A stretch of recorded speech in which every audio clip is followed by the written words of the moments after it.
Oh. It would help if I go to the right screen to start. Oh, Hi, yeah. everyone. Welcome to the Dungeon Lounge. We're starting with Scuffed today. How are you? Hi. Hi, everybody. Hello, Lenneth. Hello, Teacup. It is the return of the glorious painting. Oh, of course, Spotify's already acting up. There we go. Wink, wonk. But yeah, we're back. We're painting. Also, I'm drinking this thing. Here it is, chat. Ooh. It's a new flavor, apparently. Very nice. Please don't look too long at my nails. I know that I haven't gotten them painted, and I'm so sorry. How dare you not have painted nails? It's one of those things I feel like a little self-conscious without it, because it's like, look, you can see my messed up cuticles. Yay. Anyway. It's been a while. And also, we have a Sascha. Hi, everybody. Hi, Sascha. Please pardon my eating noises. That's all right. Oh, looks like you've fallen over to eat. You're like, boom. Oh, whoops. Intimidate men by showing them you can snatch your dinner from the lake. Alrighty. But yeah, we're painting this boy today. I started on this one before I had to go on hiatus to tackle metaphor. We're going to call it that. And it was a little tree man. And then he's got a little squirrel friend on the side here. I've got it in pieces to make my life not hell to paint this. Fair. Also, hi, Teacup. Hi, Lenneth. And yeah, so I'm trying some new paints today that I was recommended over my hiatus. This is the brand, Legendary Paints. It is Canadien. Yeah. So I'm giving them a try today, seeing how they work. I've been told that they're apparently better than what I was using, which I will be. My understanding is that's not a hard bar to clear. Citadel paints are considered like not terrible, but Citadel does a lot of things. Like they make minis. The in-house brand of Warhammer. I just realized I should explain that. And they have many wheels, many houses, and sometimes it means they can't always dedicate to getting one thing right. But so yeah. Oh, yeah. Wait, I forgot the thingy. I got a thingy for shaking paints. The thingy? The thingy. It's like one of those things like for test tubes that it goes brrr, makes it go burr. I should go get the thing that makes it go burr. Why am I shaking with my hands like a loser? All right, entertain chat, Sascha. I'll be right back.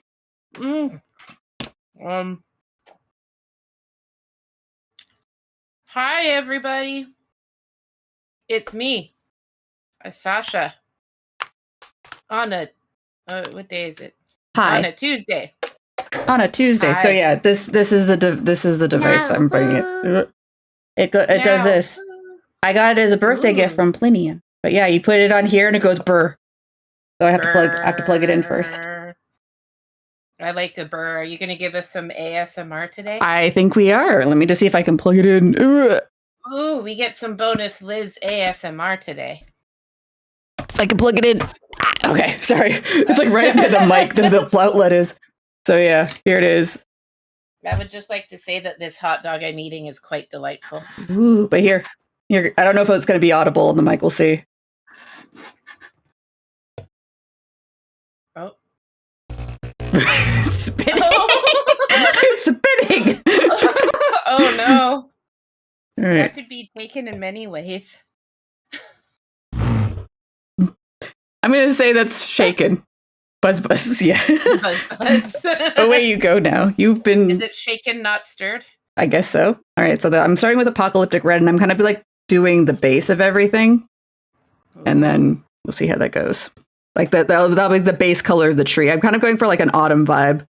So you'll see the big difference between Citadel and these paints, and that already makes them superior, is that these are droppers, which makes it easy to get the paint out without having to scoop it. Ooh, that looks amazing. You just go like this. Look, I have paint. Oh my god. And I don't have to, I get a nice controlled amount. And you have a nice clean little drippy drop. Yeah, nice liquid, as opposed to me like scooping out of this thing. So the thing is, they used to do, like apparently Citadel used to do the dropper bottles, but then discontinued them, and people said it was a conspiracy because it was the idea was you use more paint when you're scooping out, right? So the idea is you buy more paint. Hence the conspiracy. Also, we are getting started on my forbidden tea over here, which is the paint water, which we do not drink. Hence forbidden tea. Capitalism ruins everything yet again. It's true. Since we're starting with a bit of a red tone, it's creating a bit of a rooibos look. All right, I'm going to start with this guy. Ooh, rooibos. Yeah, good sleepy time tea. I like. I hit my head. I have to get back into the habit of that because I've been having a lot of trouble sleeping lately. Oh yeah. Anxiety is a horrible thing. Yeah. All right. I actually paint over the thing. So, sorry, also something I realized I should explain. The model, I've based it. I've done something called a zenithal shade, which is a base coat of black. And then you pick out the highlights, usually from trying to go from a single point of light in white. And the idea is that when you start doing your paints on top of that, it will retain the depth of color. Oh, that's very fancy. It's allegedly a very fancy technique. It's kind of my first time doing it myself.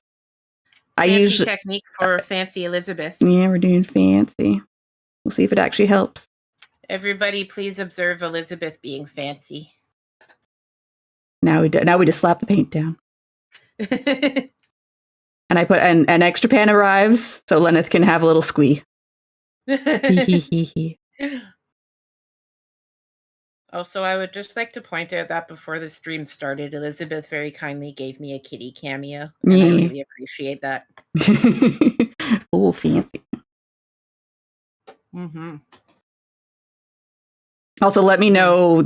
I had to kind of like redo a lot of the audio setup between my hiatus of painting. So if Spotify is too quiet, if it's too loud, let me know. And I will fix it. Or I won't. Or I'll just maybe observe that there's a problem and be like, wow, that sounds like a you problem. Oh, that's one of my favorite things to say in the world. I love saying, that sounds like a you problem. That sounds like a you problem. Whoops. Whoop. There's lots of things in life that are a figurative you problem. I will say this paint has a lot more generous coverage than Citadel so far, is my observation. It does seem to be sitting pretty well. I have to be careful. I got a lot of little crevices that I don't want to get filled with paint. I got to make sure to. Oh yeah, we don't want the gloopies.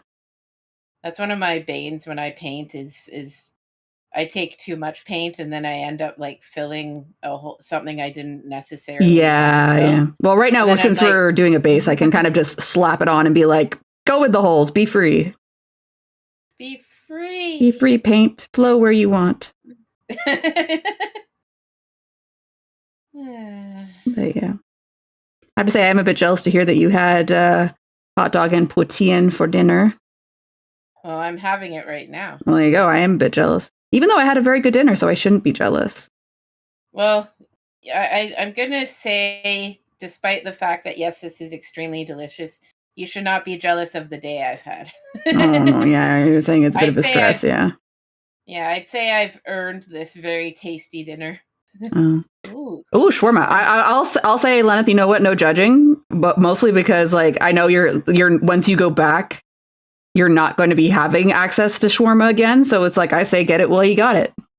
Yeah, absolutely. Oh, Space Mouse is back. Did you blow Space Mouse's world with the revelation that he could have been having shawarma this whole damn time, but wasn't? Whoops. That's the one thing I always find sometimes like a little bit disappointing about finding like a new food place. It's like I could have been having this all of the time, but I'm only learning about it the now of the time. Yeah.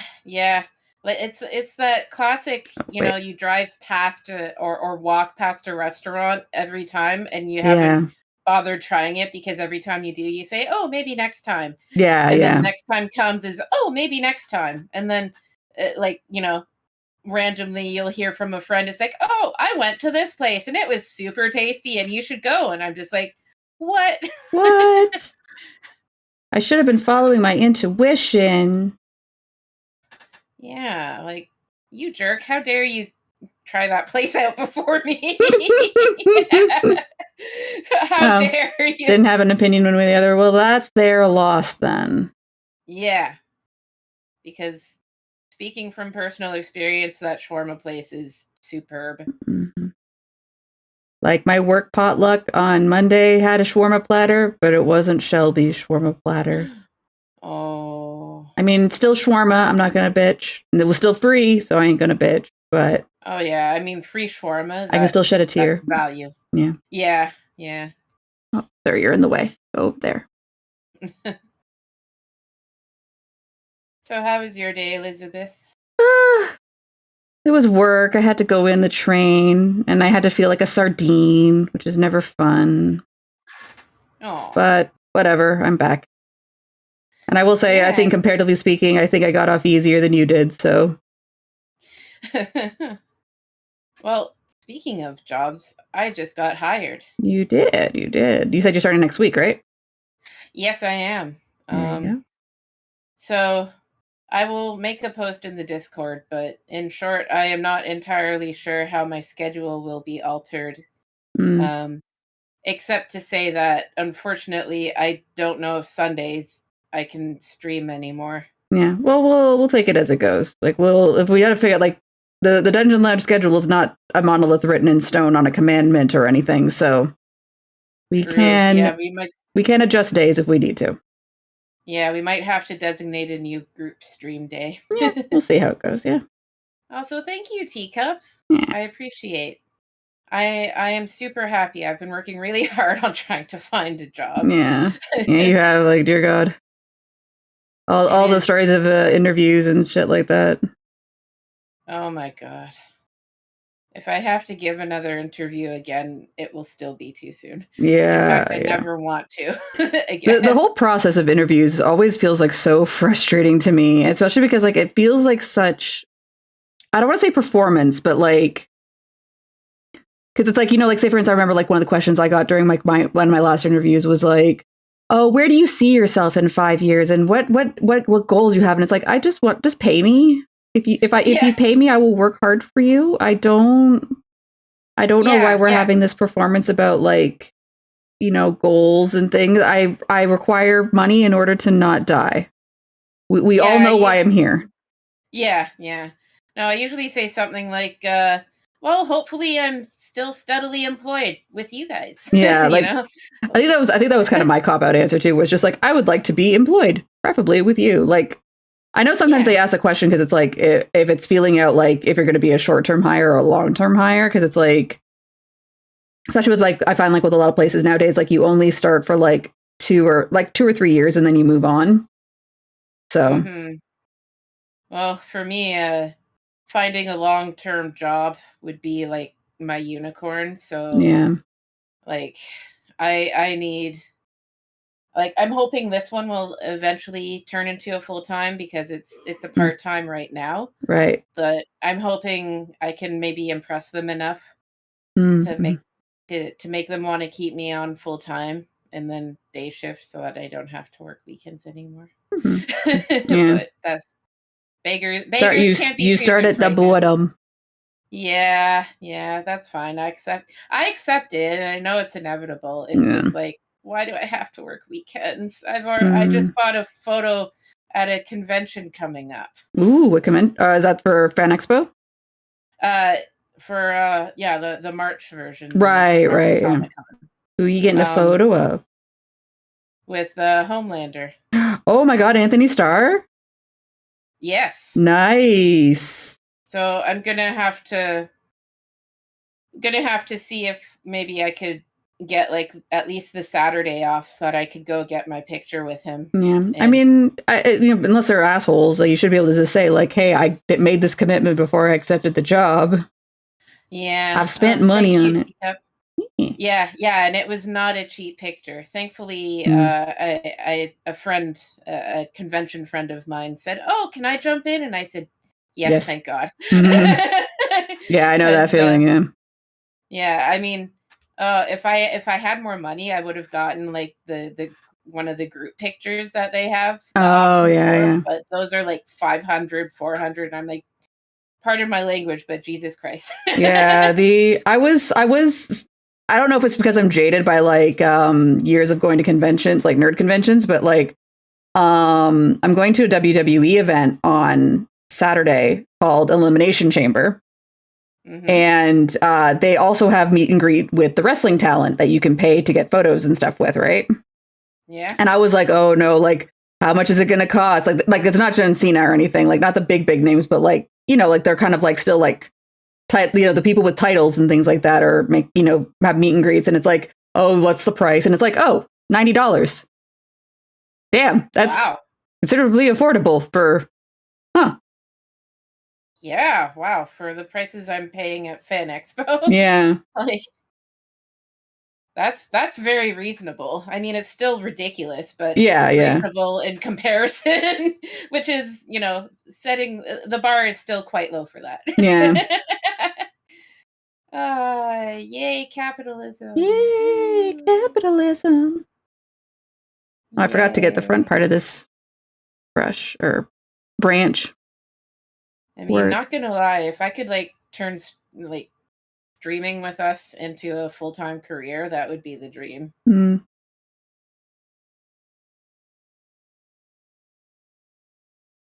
Okay, don't paint the helmet. Paint the branch. Be careful, Liz. I'm doing my best.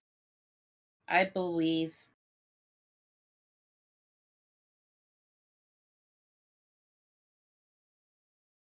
You can always fix it, but it's easier not to fix it. Dang it. I got a leaf. Oh well.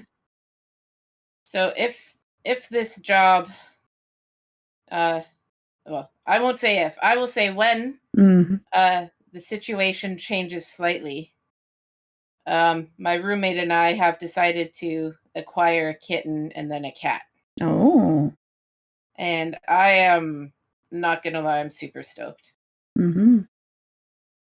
Because the idea of having a kitty in my life that I don't have to annoy my friends to take pictures of. You can annoy us with the pictures. I'm joking. You're not going to annoy us. Oh, I will. Oh, believe me, I will annoy you. You assume I'm annoyed by pictures of cats. That's true. That's true. I will be annoying. I will be the one annoying you this time. No, I'm kidding. You could never annoy me with pictures of cats either. But yes, when I get my own kitty, I plan to adopt an older kitty because I love kittens, but older cats always have a harder time being adopted. They do. So. They really do. And I will name it Spot because that's been a lifelong dream of mine to have my own kitty and name it Spot. Are you like, say for instance, like I know like in some cases like where they've got older kitties, like sometimes they're like already like pretty imprinted on the name. Well, it would be if I can't change the name, it would be honorable. It would be like, you know, yeah, X name, Spot, last name, you know. Oh yeah. It would still have the name Spot, but you know, obviously I would adjust to reality. Yeah, because I like say for instance, like not all cats I've had in the past, but I've had one or two that like knew their name. Oh yeah, no, I mean of course I would respect the kitty. Yeah, I will always respect the kitty. Respect it doesn't matter, but unless it's a very stupid name that I really hate, like you know, if it's named after some big celebrity or whatever that I'm just not a fan of or whatever, then I would. I mean, unless it's absolutely impossible to train kitty, I would try to retrain it. But yeah, fair enough. I mean, obviously, yeah, always respect the baby. But yeah, thank you, Teacup. Yes, yay, kitty. Yeah, the plan though is to get young kitty first so that Pupper can adapt. Yeah, not being queen of the roost no more. Oh yeah, I'm a little bit.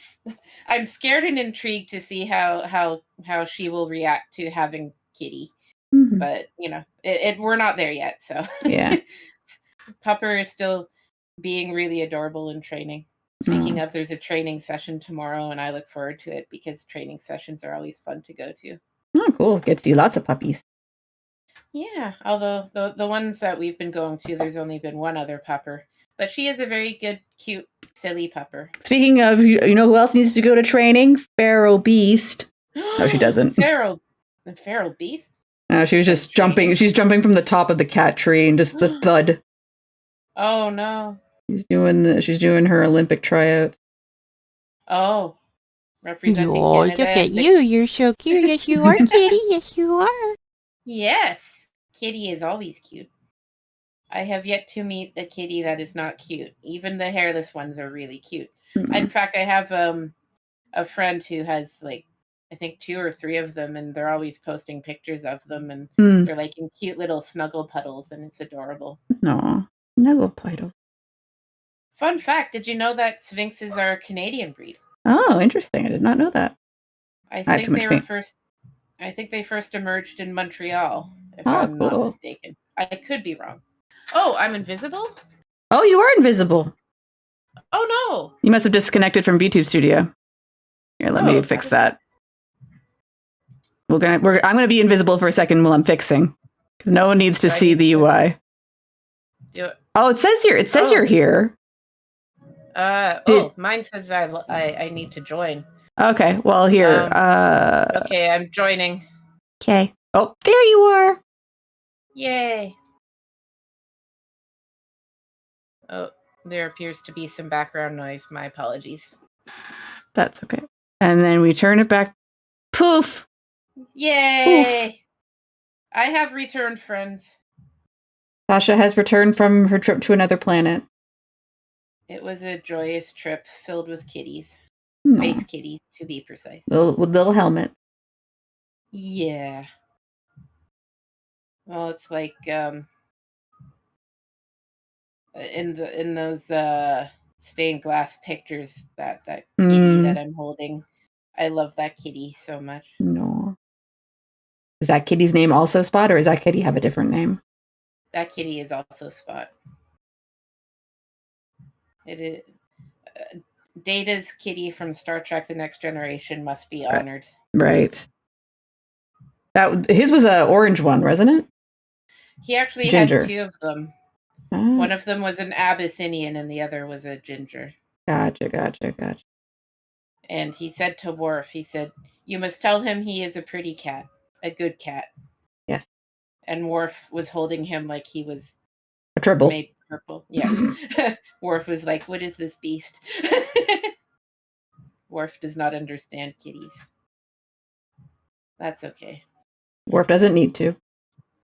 Nope. Because Spot is Data's kitty. And everyone had trouble watching Spot except for Data. And Data was trying to teach Spot tricks, and Spot was like, "Nope. I am a fierce and independent cat who don't need no man or android." Yeah. Then there was one episode where Spot had kittens. Oh yeah, I think I remember that episode. Yeah.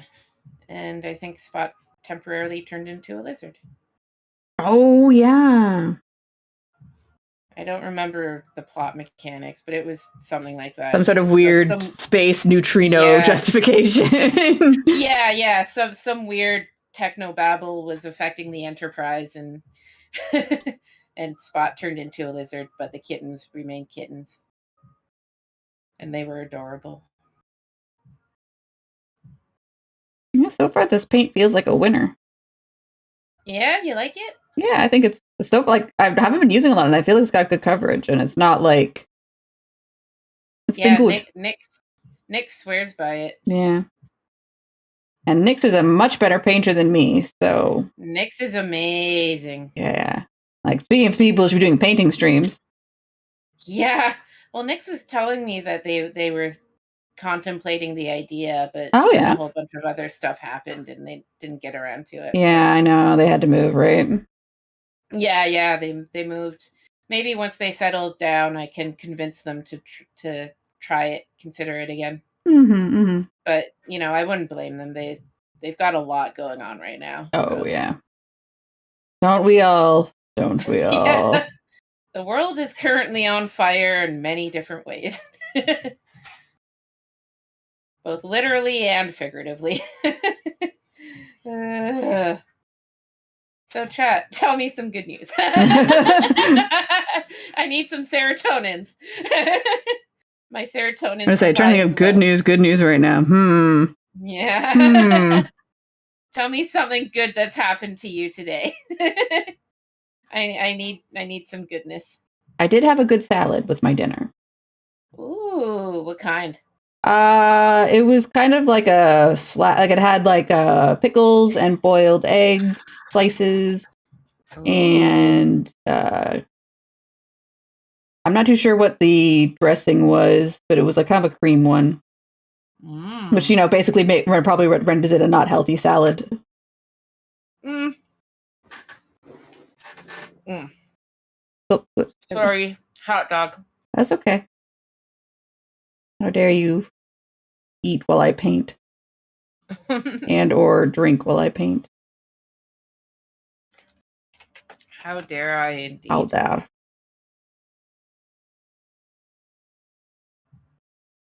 I'm trying to not paint whatever this is in the center.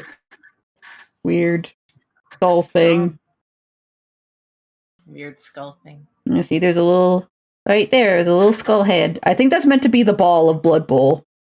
Like it's holding the ball in itself. So that way you can't steal the ball from it. Gotcha. Okay. Which, you know, hey, sure. But that's fair. Yeah, I haven't had a hot dog in like forever. So it's one of those things that I'm not like always like, wow, I need a hot dog. But it's like sometimes when you have like the right mood, it hits, especially like in like certain like summer days, like a good grilled one. Oh, yeah. Like getting street meat. Oh, yeah, street meat. Yeah, they always. Oh, like... whoops. Oh, you disappeared again. Did I go to my home planet again? You did. Oh, no. What's up with that?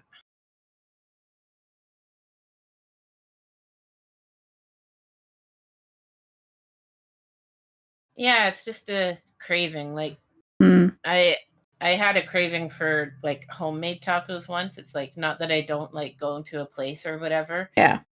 But like the homemade kind of taco where you just the old El Paso Taco Tuesday type stuff. Yeah, like just homemade. Like I had a really huge craving for that once, and then when I finally indulged it, because actually somehow the time between having the craving and then finally indulging it became really large. But once I finally got around to indulging it, I was like, okay, tonight tacos. There should be tacos. Like, yes, and yeah, exactly. Teacup cup homemade does hit different. Or like even like it's like every so often it's like I know it's awful for me or whatever, but like every so often my brain's just like, you want craft dinner, you want to put hot dogs in a craft dinner. Hell yeah, isn't that like the prototypical Canadian dinner? Like yeah, especially like for like 6-year-olds. Oh hell, my mother, Mama Griffin has made it. Words. Did you know words are hard? Words are hard. Mama Griffin has made it our entire lives, and she now makes it for Grand Griffins. Aww. Yeah. So yeah, homemade always hits different, and usually in a good way. Like now my cravings. I watched a video, Facebook Reel, and it was somebody making like Alfredo. And am I still on my home planet? You're still on your home planet. I'm sorry. Hi, Tater. Hi, Tater. I have to rejoin, I guess. Yeah, try doing what you did last time. Hopefully that'll fix it. Okay. Yes, I am here. Now we've both disappeared. Oh. No, I turned myself off while I'm while I can fiddle with the settings. People don't need to see my new don't let them retain the magic of the UI. I'm not seeing the UI, even though everyone knows what program I'm using. Tater, what did you have for dinner? We were discussing dinners. Yes. But yes, craft dinner and hot dogs, man. Yeah. You can't go wrong. It's pretty classic, not gonna lie. It is, it's good. Yeah, it is a double streamer stream. It is. Frozen pizza? You know what? That's good too.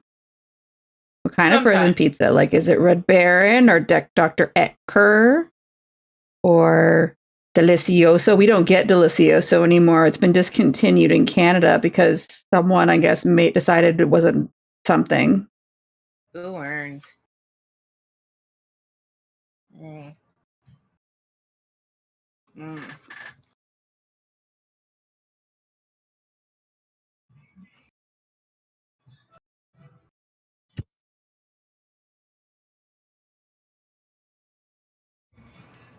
Oh, New York Fries makes a good hot dog. It does. Fun fact, New York Fries is a Canadian franchise. Oh, yes. As far as I know, so is Montana's as well. Yeah, what was the joke I heard? If it's got an American city in the name, it's not. It's a Canadian franchise. My American Griffin in-law joked that it was like cultural thievery, cultural appropriation. He was joking. Yeah, it's all right. It's really funny. He found it. Oh, I was gonna say, like, is you still not getting into VTube Studio, or is it? Let me check something. I'll try again because I did click to join. Yeah, it's not showing you in here. I just clicked to join again. It says connecting. Okay, so maybe it's having to think. Hurry up and join. Oh, don't drop the model. Don't drop the model. I had a little case of my fingies going, nope. But it's okay. Is it? Something is blocking me. Oh, no. Because it says, it keeps trying to join, and then it says disconnected, and then it says trying to join, and then disconnected. Weird. Oh, here, we'll do the good old, I'll turn off the collab room and relaunch it. Oh. Good old, turn it off and turn it back on again. Okay, I'll leave then. Oh, there we go. There's a problem. Apparently I stopped hosting. Oh. I did not push any buttons to stop hosting, but okay. Magic? All right, well, try again. All right, accept. Am I in? Yeah. Excellent. Or rather, it says you're in that loading position, so I'll just wait for you to. Oh, okay. Wow, technology's great, isn't it? Yeah, our great sorceries. Yes. Super cheap. Oh, yeah, that's fair. Sometimes you just don't want to do anything. It's true. I forced myself to make pasta the other day and was thankful that I pre-cooked chicken so that I could just cut it up and cook and toss it in. Yay! I am back from my home planet. And so the weird deep lore of the Dungeon Lounge. Sascha is not from Earth. She's an alien. I'm an alien griffin. Or something. Yeah. I mean, hell, why not? I'll be an alien. Sure. We'll have to inform Flora. Sure. I'm sure she will treat that knowledge with the appropriate gravity it deserves. Yes, gravity. Well, speaking of, I hope Roberta goes better. Oof. Speaking of gravity. There's a whole planet of griffins? Why not? Sure. Planet Griffin. Planet Sascha. Yes, Planet Sascha. There we go. Planet Sascha. All the griffins are named Sascha. No, I'm joking. No. The universe couldn't handle more than one Sascha. I can barely handle one Sascha, and I'm Sascha. No, I'll come up with a fun sci-fi name for it or something. I don't know. Epsilon Beta Thama Gamma 27. No, I'll probably steal the name from Futurama because they came up with funny names for things. Fair enough. And I'm a huge Futurama fan. which probably dates me, but I don't care. Isn't it? Is it still broadcasting? I don't know. I know like it like takes hiatuses and then goes away and comes back. So I don't know at any given point if it's on air or not. Does Flora know if? I honestly I don't know exactly which type of vertigo she had. It's one of those things where like my general kind of thing when I heard that she had vertigo was just leave her alone. Don't make her look at any screens.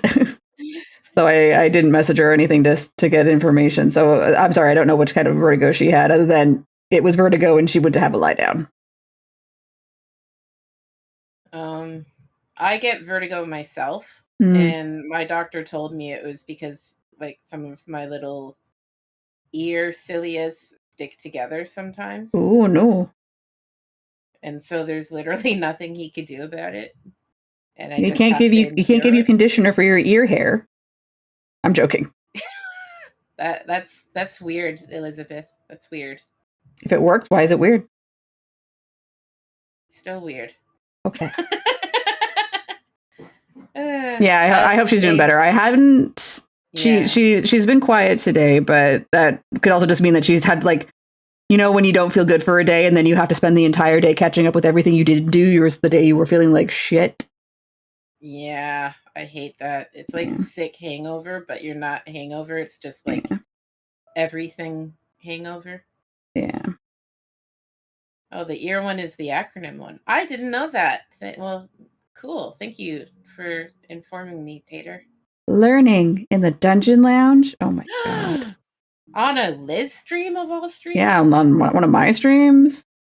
Wow. I mean, I'm usually just pointing at things and laughing at it.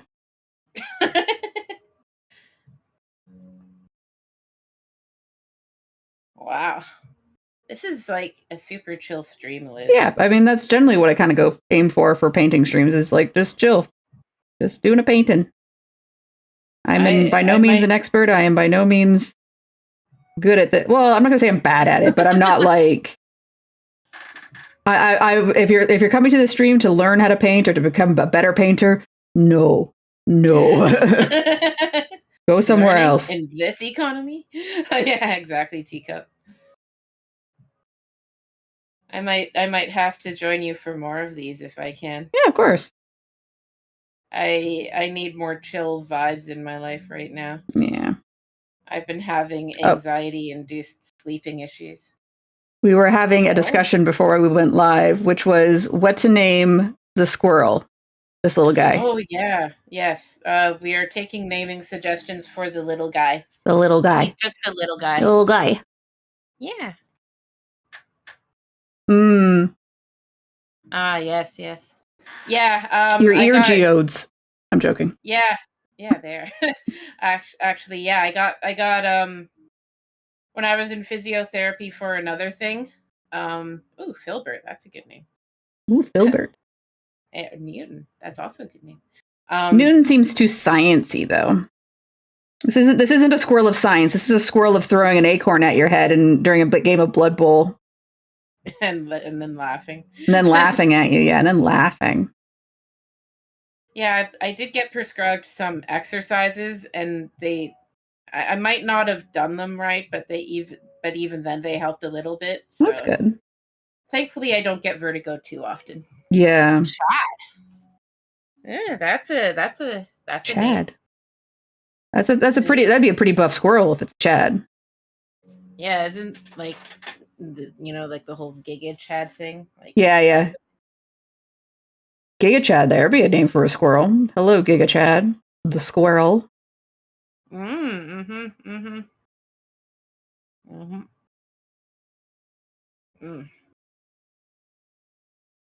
out there, you can't name a squirrel Chad? Yeah, I can. I can name a squirrel Princess Philomena something, and if I wanted to. No, Duchess Philomena. No, there's only one Duchess. Reginald. There's definitely the Duchess is not a squirrel. That's true. Hot dog finished. Now time to move on to the poutine. There's one thing that I have to say is that the big strike against poutine. You have to eat the poutine fresh. As soon as it becomes old, if it's goodbye. The poutine is no good no more. Oh, I've never heard that rule because it's just more like because at a certain point, just it becomes a soaked mess of gravy.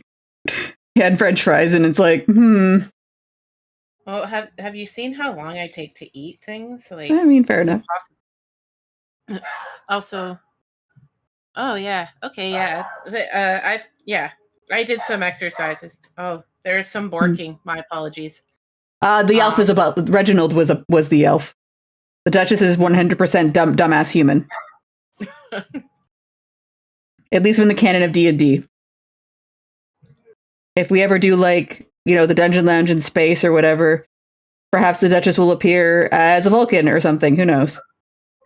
The Duchess is a malleable figure to whatever I find funny at any given moment.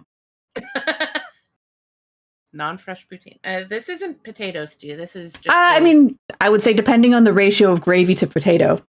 Yeah, this actually has a really good ratio though, so it is not stewy or soupy at all. It is just not warm. That's all. Fair enough. And I'm okay with that. I don't mind slightly cooler things. Especially if it's really good, which New York fries is really good. So yeah. Personal fact: this is something I used to do with Grandpa Griffin. We'd eat poutine or fries together at the mall before he got too old to go out. Aww. It sounds like a good memory, but it's always unfortunate when it's like you can't do it anymore. Yeah. Because of the relentless march of time. I'm sorry, Tree. I have to paint your butt now. Tree butt. Tree butt. What tree butt?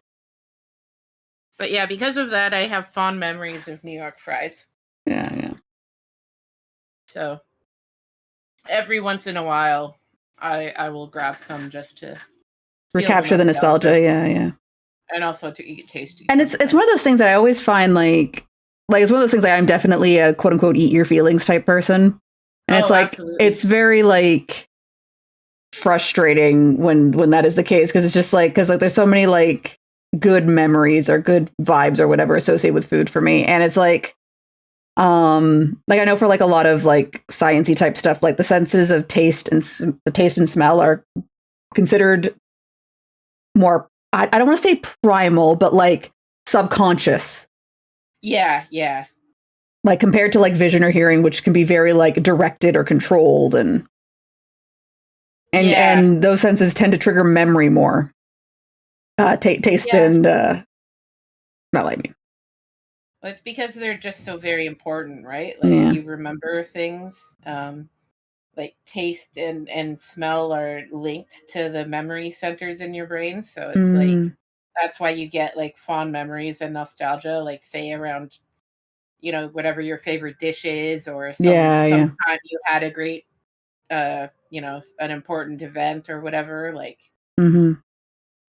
It's why those memories and that nostalgia happens, because your brain links the two. Which I think is pretty neat, actually. Yeah.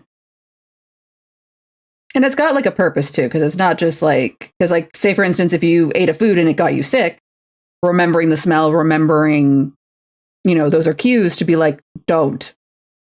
It's gonna make you sick. Exactly. Yeah, for the good and the bad. I remember that eating this made me sick, so I shouldn't eat it again. Of course. And so you get the good and the bad. Mm. Please don't mind my 90s disco mix, or not disco, techno. The word is techno. I can't hear it, but I'm sure it's good. That's okay. Yeah, I did what you suggested and paused the live stream so that I could just. Yeah. You don't need two versions of. Yeah, that would just be confusing. Yeah, it's it's in the past, in the future, in the past, in the future, in the past. Yep.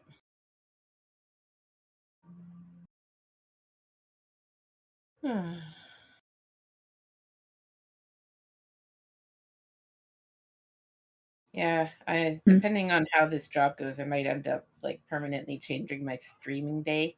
Oh yeah, totally. That's fine. We can always figure that out. Yeah. Aw, dancing Fola. Yeah. That was one of the best investments the Dungeons Lounge ever made. Floor doing a wiggle. Yeah, wiggle Fola. I like Wiggly Fola. She's cute. Sorry, sir. I have to paint in your butt more. Do trees have butts? Maybe they don't. Maybe the tree doesn't have a butt with which to worry about such concerns. Yeah, they must excrete their waste. Technically, trees don't. They don't excrete their waste, or rather, like if it's their waste is oxygen. Yeah, that's what it is. Their poop is what we breathe. We breathe tree poop in aerosol form. Well, when you put it that way, that's really gross. Nature is gross. Why did you have to say that, Elizabeth? I don't know. Especially while eating. I'm just saying, like, it's if you examine nature with any sort of like critical eye, a lot of it's gross. Like someone's already told you what honey is, right? Yes, I know exactly. Someone's already given you that deep truth. Yep. Breathing in tree farts. Yep. Who doesn't? You're also technically breathing in car farts and everything else that expels air into the atmosphere. Yeah. Isn't that just grand? Isn't that just grand?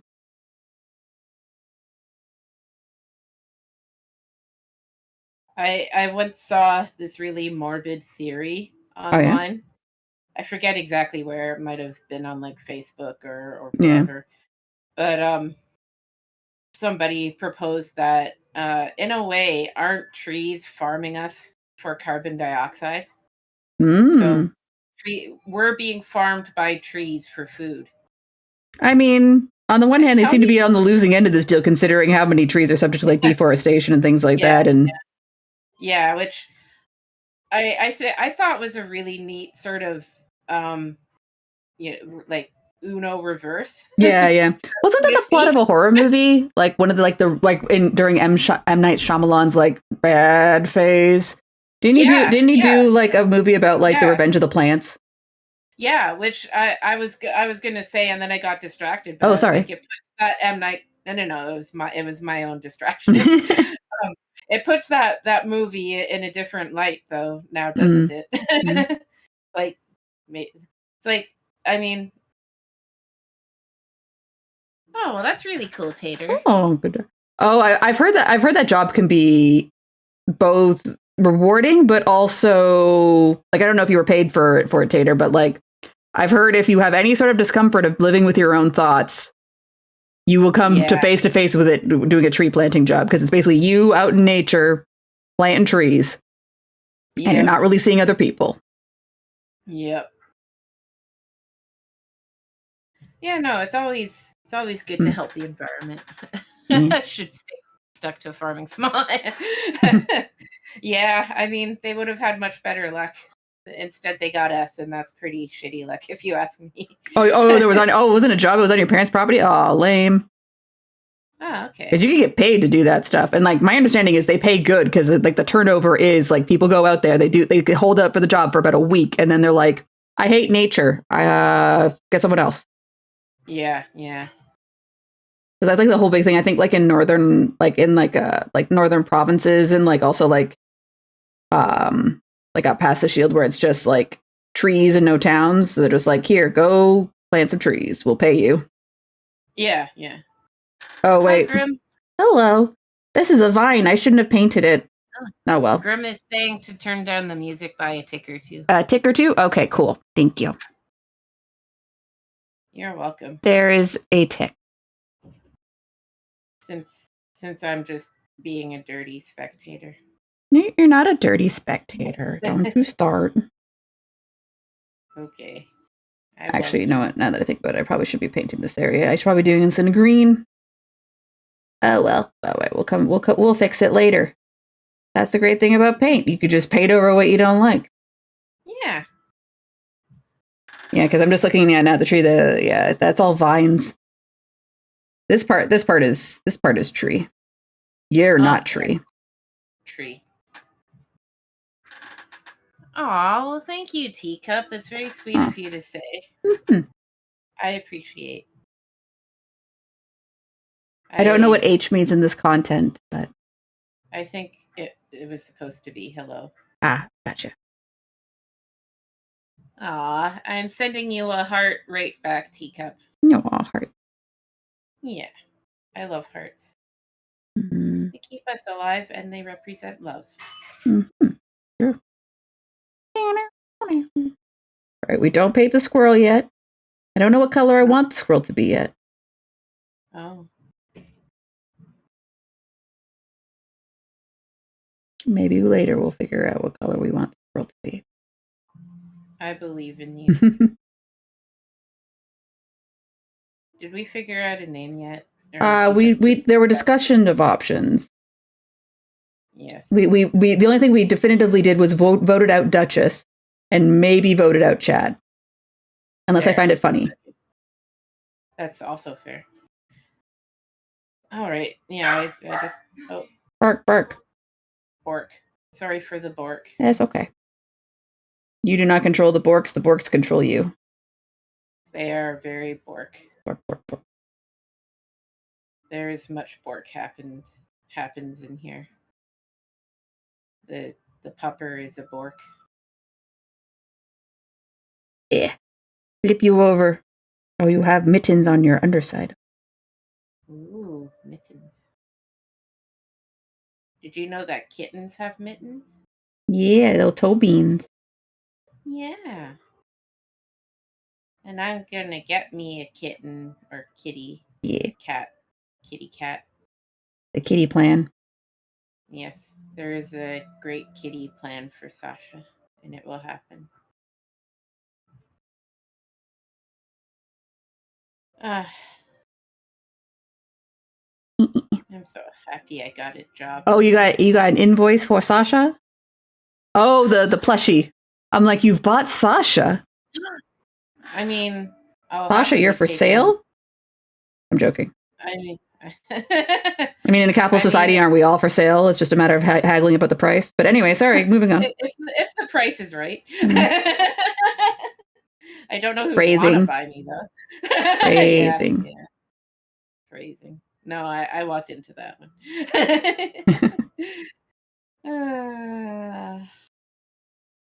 Good old capitalism. Good old capitalism. No, you didn't miss anything. I'm just being a doofus. There has been no bidding war. I am not for sale. Yet. My face is for sale. Yeah. Yeah, I mean, I guess technically my face is for sale. There you can obtain a mug with the face of Sascha. Or, alternatively, a sticker with the face of Sascha. Yes. In that way, you can own a Sascha. A me. You can own a me. Own a me. Onami? Onami?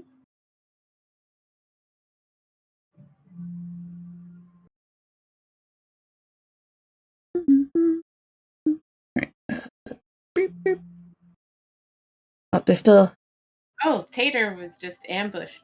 By what? There is merch, Tater says. Yeah. That we've had merch for a while, but we keep forgetting to promo it because, we're kind of terrible at it.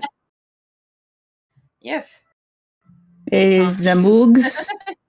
I think there's a command for it in Nightbot. I feel like there was a command. Maybe. I totally forget if there is. If there is, I just feel like it would just be exclamation point merch. I can't reach a keyboard right now because there's paints everywhere on my desk. Yeah, no, of course. I don't know the command. Otherwise, I would do it. Oh, nope. No, we don't. Nope. They're like, Steam Elements is like, stop. It's on our about page on Twitch. Yeah, that's it. Yeah, there's a link here. I'll post the link. Give me a second. Yeah, no worries. There. Now you can buy a mug and or stickers. It's our small SMOL small. It was our little dip of the toesies into print-on-demand merchandise. Yes, if you want a Sascha and a Liz and a Fola, now you know where to get it. The stickers are good quality. I've got mine. Here, I'll grab the thing I've got a sticker on. Yeah, I love the mug. It's a good little mug. Ugh. So I've got here a box that I use to hold all my pencils. Ooh. And it's like printed like, but here's a sticker of Sascha. Hey, look, it's me. It's you. It's me. Ow. Did I hit the mic? I just hit the microphone. Oh, don't do that. That's okay. Show everybody yourself and Floa. They might be. I'm not too sure. Like I wouldn't put it on your car. Let's put it that way. I don't think it's that type of stuff. I don't know. Yeah. Liz set it up, so Liz would know. Yeah, I mean, the description, I think, clarified if it was or wasn't. But yeah. I don't think it was vinyl. They are still sturdy, though. Oh, yeah, they are pretty sturdy. So you can, put them on a binder or a thing. You can do a thing. All right. Got a couple of little spots to touch up here. Yeah, good for indoor things. Yeah. Do not put it on your car. Yes. Oh, I mean, I have a vinyl sticker on my car, and just after this winter, it is shredded garbage because I had to be able to get access to, get the ice off, and just the stickers died. Oh. I mean, the sad reality, unfortunately, is sometimes those vinyl stickers, they're meant to deal with a little, some rain, some weather, not Canadian weather. Well, you know what? Oh. Yes, you put the sticker wherever you want. You feel free to do that. Oh, your entire fan base has decision paralysis. That's fair, Lennon. That's true. That's fair.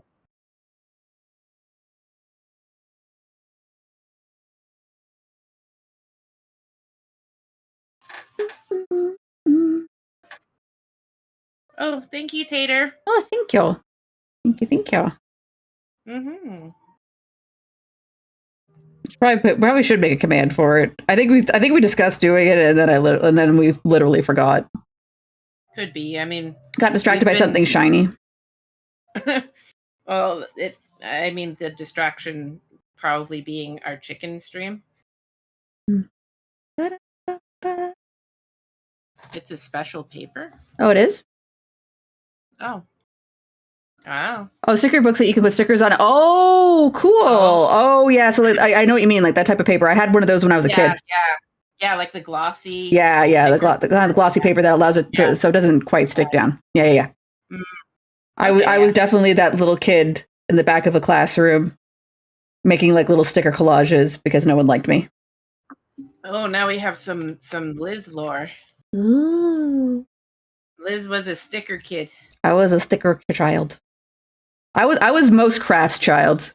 It was one of those things. I remember once, my parents were like, "Look, we found report cards of you when you were 5," and the postcards were like, "She excels at arts and crafts. She does not interact with other students." It's that's because they bullied me. Aww. So yeah, maybe I just sat at the craft table and did my shit. Maybe you should talk. Maybe you should talk to my parents about the bullying, teacher. Ooh, do you want to know some deep Sascha lore? Hit me with the deep Sascha lore. In elementary school, I learned how to do the Canadian anthem in semaphore. Oh, cool. Yeah, we had I want to say it was grade 3 or grade 4 or something. And we had an ISU, independent study unit for those not in the know. And we had to pick a language, so it could be any language. Yeah, don't worry, Lana. That's what I'm doing it too. Yeah, and and so I picked semaphore. Sorry, and I thought it was tree dude's cool. Dancing. Sorry, tree dude. Sorry, having a bop. Yep. And And so, yeah, I did the Canadian anthem in semaphore. Wow. I can do it now because That's cool. It's been like Cthulhu knows how long, but I did it. I had all these skills when I was a kid. They're gone now. Don't hurt me no more. No more. What is that? What Sorry. Is Sorry. All right. I'm gonna be right second. I just realized we were talking about the mug, so I'll at least show the mug. I'll be right back. Oh yes. Oh, is Lenneth being dramatic? 80s movie? Is that it?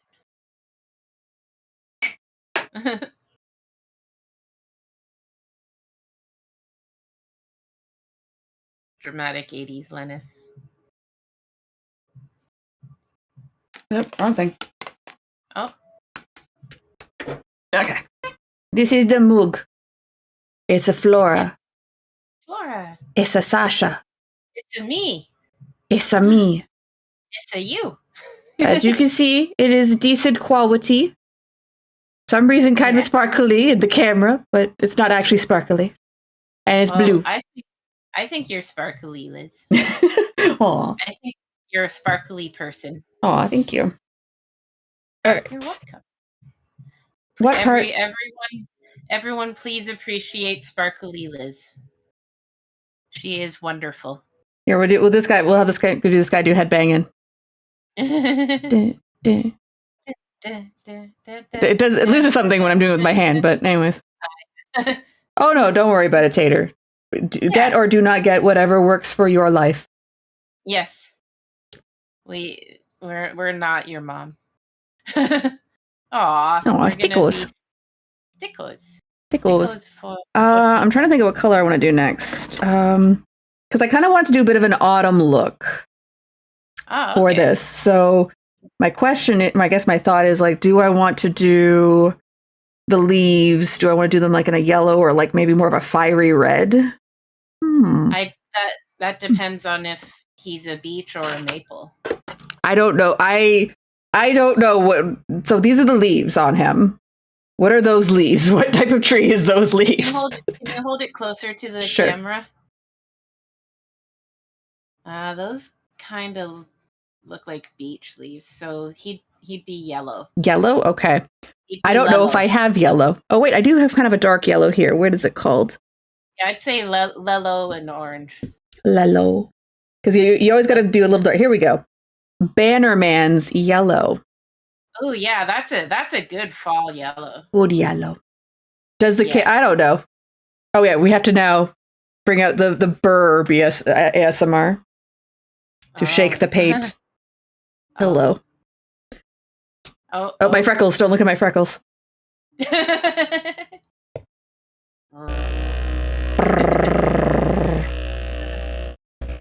Princess Tutu parody piece. Ooh, Princess Tutu. Oh, does Tree Man have a canon tree species? That's a good question. Not that I'm aware of, but then again, I think the lore of Bloodbowl is what's funniest to hit someone with.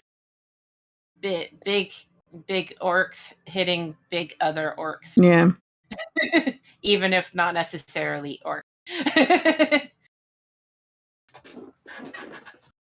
Again, I have been using Citadel paints for so long, I forgot how much I loved dropper bottles for paint. Like, just god damn. Oh, I feel like we were robbed by Citadel not having dripper. It's freaking. Oh, your head stopped moving. That's yeah, because the song's over. Oh no, this is for this song. Oh, it's doing this. Spotify's doing the thing again. It's not switching. There we go. For this song, I have a bit of that issue where because there's the Weird Al version, I tend to think of the Weird Al version first. Oh. I love Weird Al. Yeah. I got a picture with him and he signed an album for me. He's a gentleman. Yeah, sorry, I'm just getting paint off this brush before I go to yellow, because yellow is going to be lighter toned. Actually, I should, you know what? I think I should probably just use a smaller tipped brush. This is a bit of a thick brush. I need a thinner one. Oh, yeah. You need like the thin, tiny paint. Little baby. baby. Right.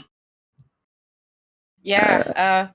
Fun fact. You guys all know I'm a member of Plastic Spacemen, raising money for charity. Star Wars Plastic Spacemen, and so he came to Toronto and did a concert, and he requested, because apparently whatever cities he goes to when he's playing the Star Wars songs, he likes to get the local Plastic Spacemen to come on. So I'm not a stormtrooper. Yes, exactly, Tater. But I am. I was able to sign on as a handler. Oh, nice. So you weren't on stage, but you were making sure everyone was hydrated and shit. The important stuff. Actually, I was on stage, but off to the side where nobody could see me. Oh, fair enough. But yeah, they all had a dance they had to learn like a few minutes before the show. And wow.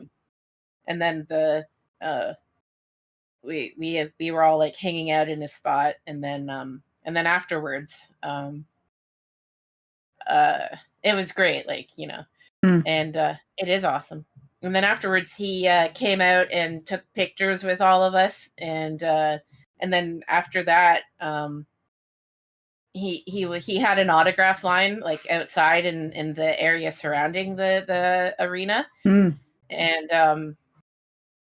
and so I went there just to, I brought it. I went to the UCD store and I bought a CD just in case. Like, I wasn't sure if I'd be able to get an autograph or not, but I'm like, what the hell? If it happens, great. If it doesn't, whatever. I just gotta have another Weird Al album. Oh no, the tragedy. Yeah, exactly. Oh no. But yeah, there was a free line, and he stayed out after the concert till like 1 a.m. to make sure that everybody got an autograph. Damn, and it's like, what a mensch. Yeah, I know. Like, the thing is, like, because you don't have to do that. Like, people would like be disappointed, but they'd understand. Like, after a long concert, he can only do like so long, and then he's got to go. But like, when they go to that effort, like, yeah, no, Weird Al he's known for that. Like, he's known for it, and I'd say he's damn well earned it. Yeah, he's got talent, and he's got great character to boot. And quite frankly, I hope I really hope that he does not ever get into any like scandals. God, I don't know if I could emotionally handle that. Oh, sorry, dude. Like I really hope he maintains that. He, just stays out of trouble, just does his music and has fun with it, and that's all he needs to do, really. I mean, I'm pretty sure he could probably retire at this point and live very comfortably. Yeah, well, he's been portrayed by Daniel Radcliffe. He's got royalty Daniel Radcliffe money now. Exactly. But, yeah, what a great guy indeed, Teacup. Like, he just does it for the love of it now. Like, that's fantastic. I mean, oh, excuse me, sorry. Okay. Yeah. Like, what a great guy that he just does it for the love of it now.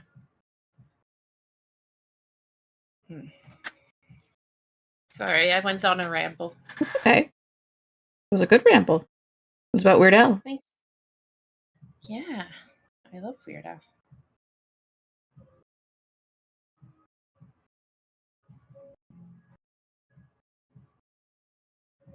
So many leaves. Yeah, trees do tend to have those. Foliage. It doesn't take a nuclear scientist to say foliage, Lisa. Foliage.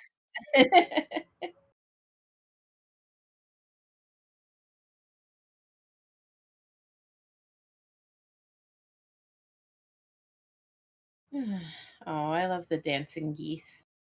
The dancing geese. Sorry, the dancing bees. I'm like, we have dancing bees? Knox is here? No, but we do have dancing geese. Dude. Man, I'm just trying to like I'm sorry, with all those like these 90s dance songs coming on, and it's just like, man, all like there's always like the random rap verse. Yeah, the girl singing for like the verses or whatever, and then all of a sudden it's just like, hello, rapper man. Yeah. And it was like all dance from the 90s does it. Yeah. It's fine.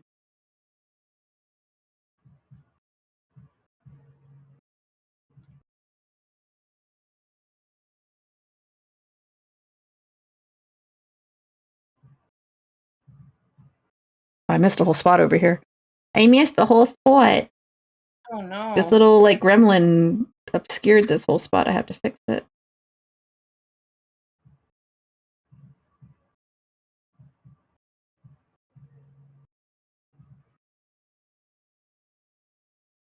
So I think I see why I missed it. Or not missed it, but like it's very hard to access with my brush.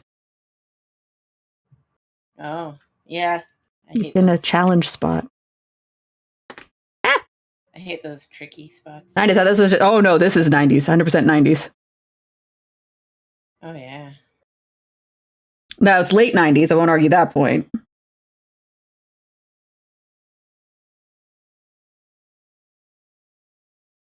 God, like I don't know if you ever got got it when you were growing up, Sascha, but like the Much Dance compilation albums. Yeah. Oh wait, that's not a branch. That's his tail. Okay, so I was right not to paint it.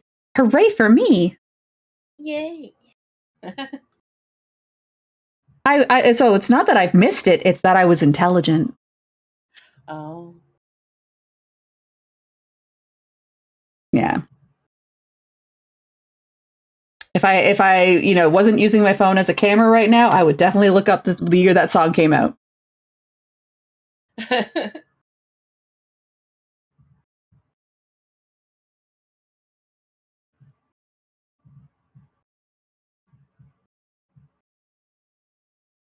There's one little baby leaf in here. Sorry? 1985. Lenneth knows. Or 1995. 1985 is a different decade entirely. Yep. Oh, it had the copyright on the cassette. Oh. That's fair. Yeah, that'd do it.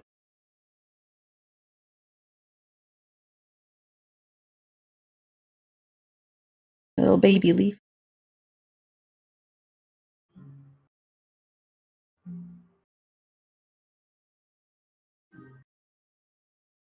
Oh, it's too much paint. There's too much paint on you. There we go. We can fix it.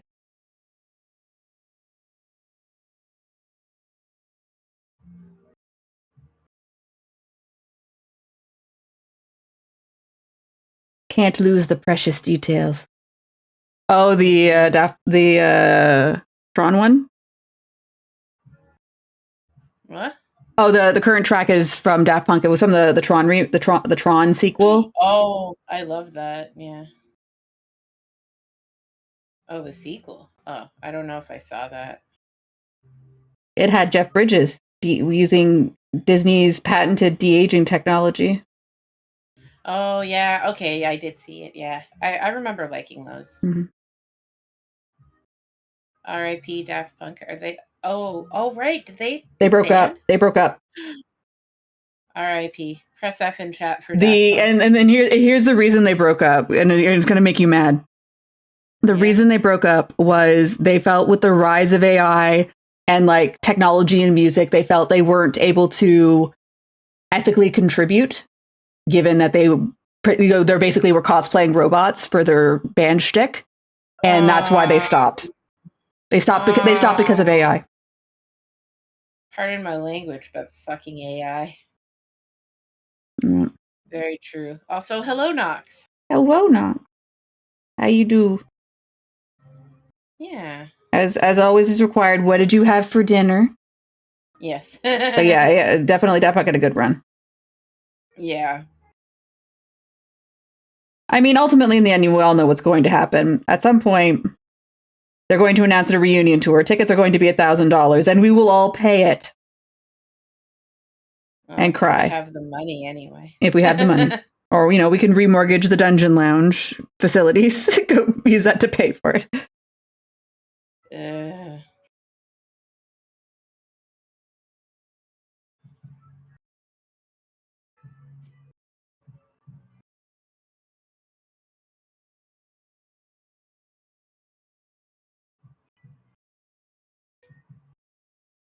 Didn't eat dinner. Oh no. Oh, okay. I had Taco Bell. Oh no. Oh. I'll admit, I was tempted to get Taco Bell at the mall food court. So I did. You know what? Sometimes you just want trashy food. You do. Sometimes you just want to throw a curveball at your gut and be like, deal with this. Well, it's trashy comfort food, right? True.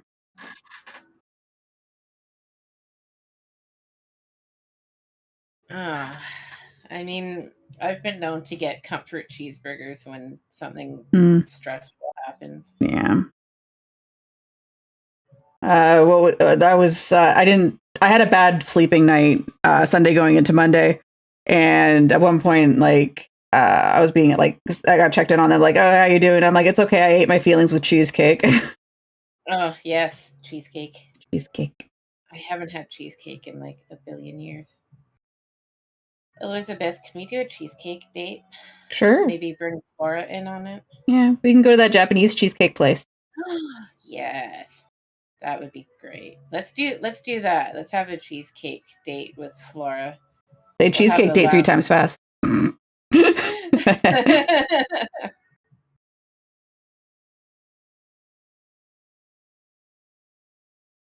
Cheesecake date, cheesecake date, cheesecake date, cheesecake. There we go. I'll get there. I believe.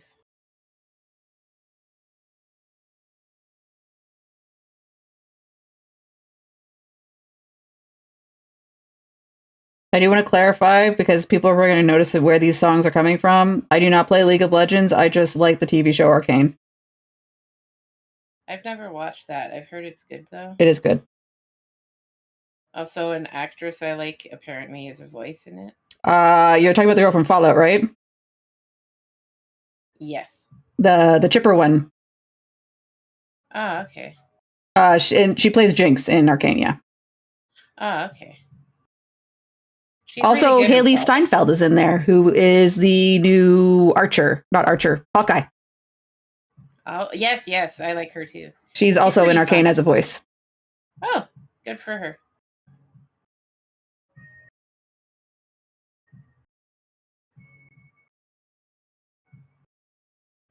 Did you hear about that term, Team Warehouse? Recently? Oh, Temu, yeah. Oh, I heard about that. Yeah. No, I hadn't heard about that. Damn, that's crazy. That's scary.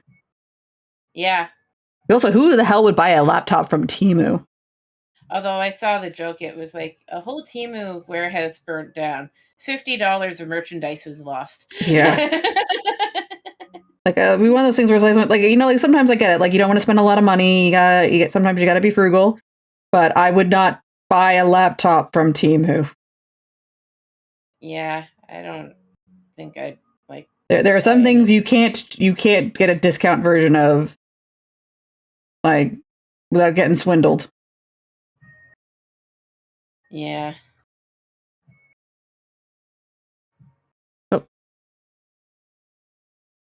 Is this true? I mean, I wouldn't necessarily. I mean, it is certainly a tragedy in some respects. I would say season 2 ends on a more positive note.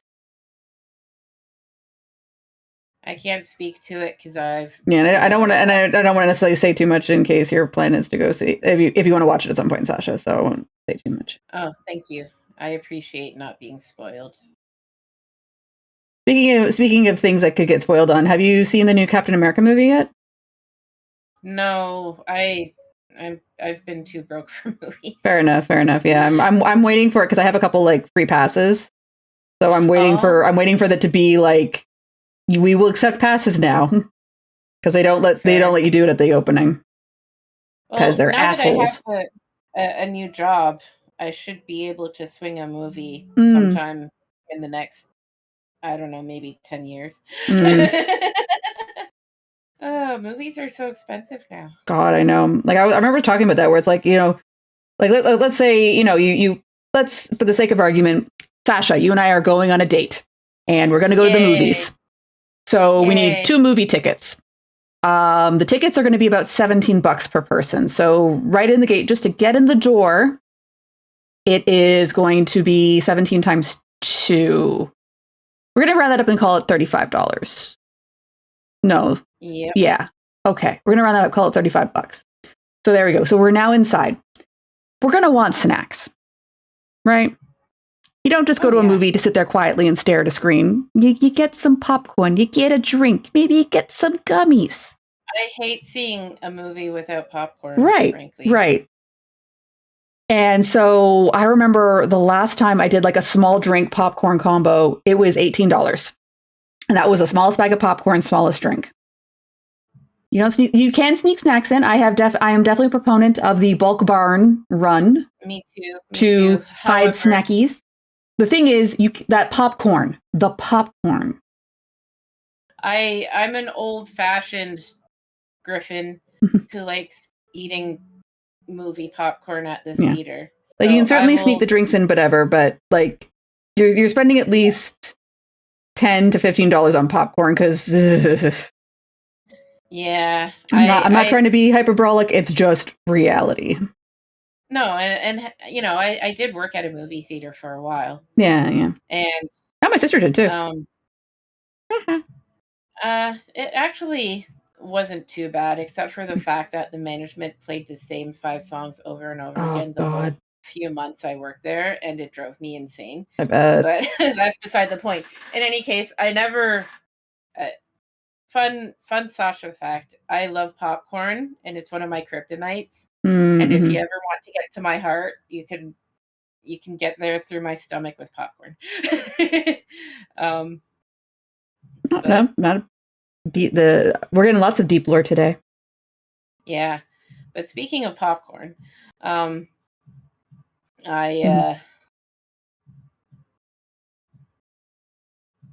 know how little effort goes into making popcorn. Mm-hmm.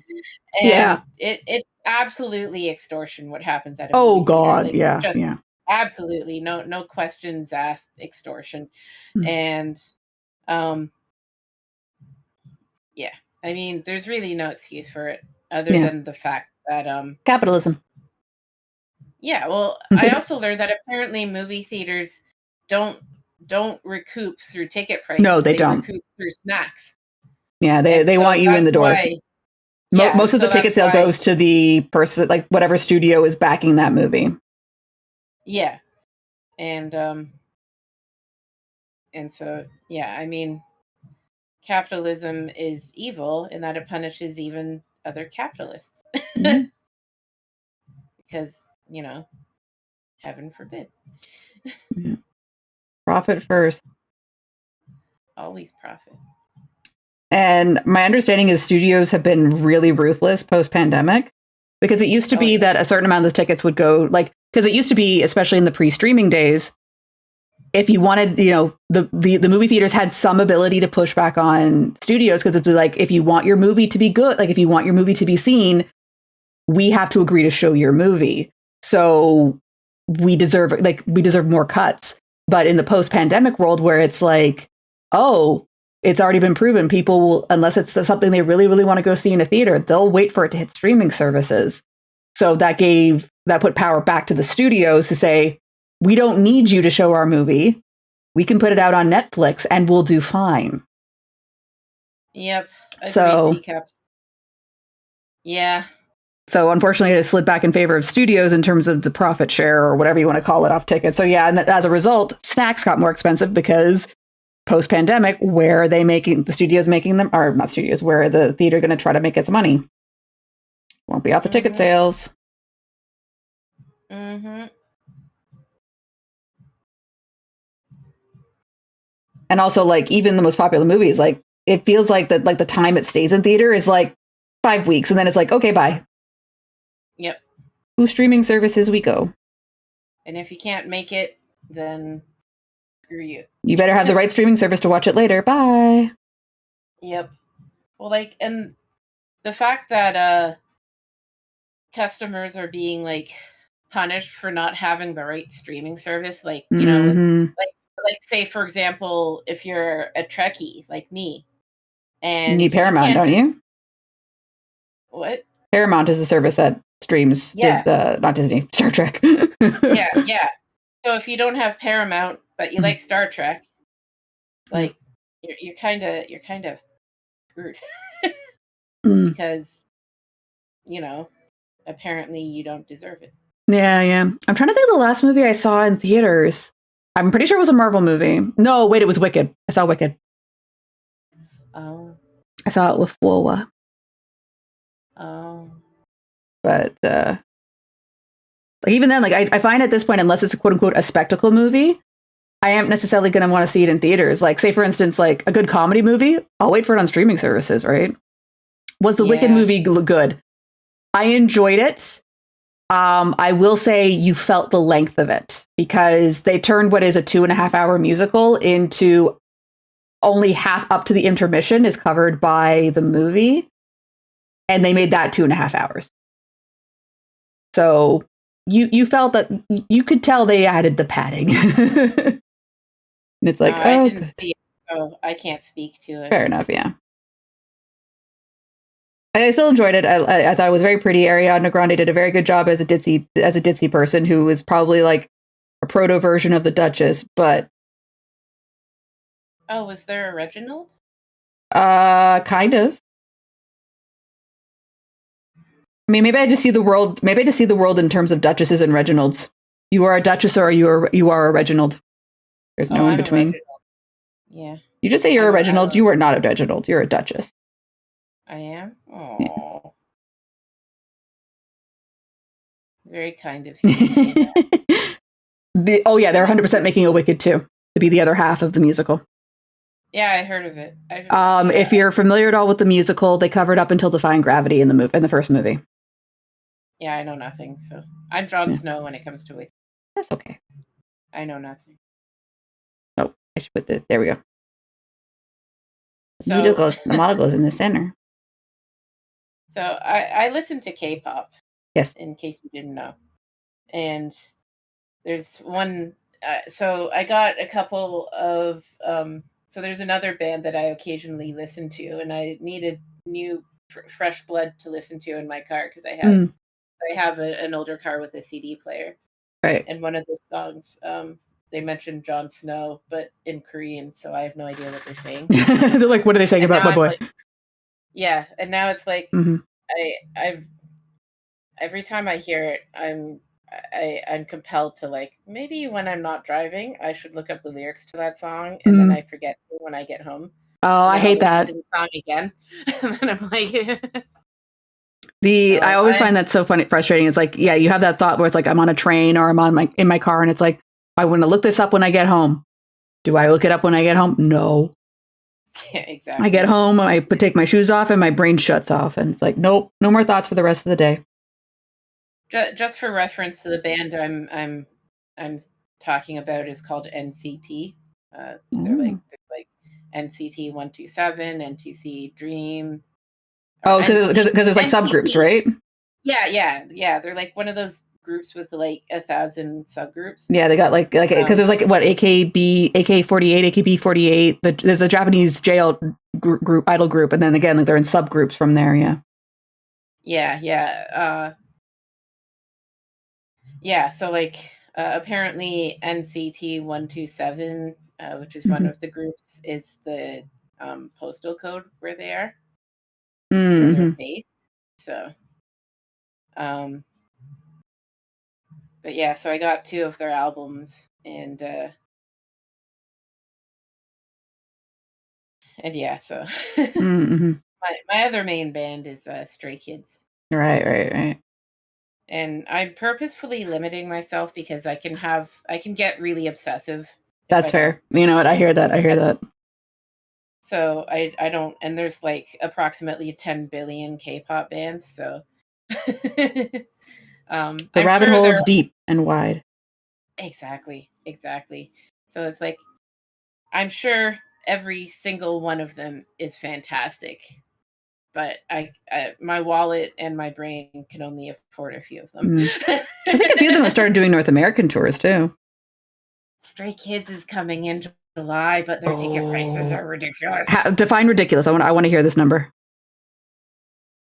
Well, ticket prices for a seat that theoretically I would want to get were somewhere in the range of like 400 to 500.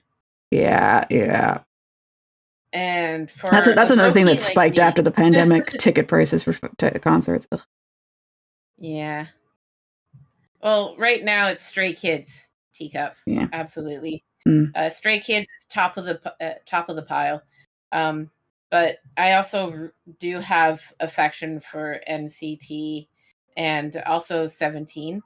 Because one of my online friends who lives in Texas really loves 17.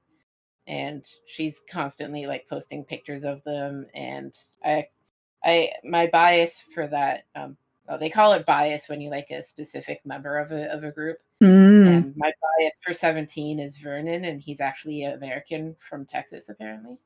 Gotcha. He looks really good, and I actually don't know how well he sings, but sorry.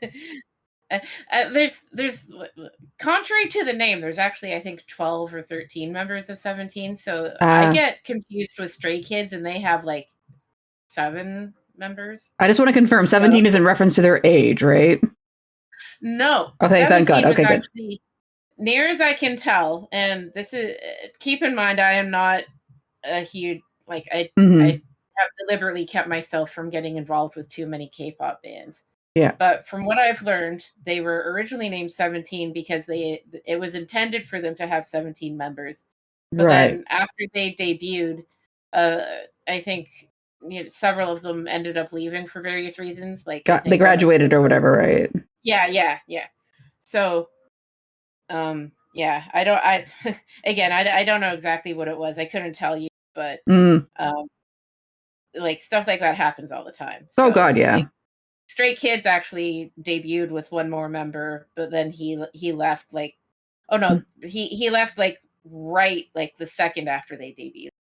So like most people when they've heard Stray Kids, except for like the very first song they debuted with, they've probably never heard.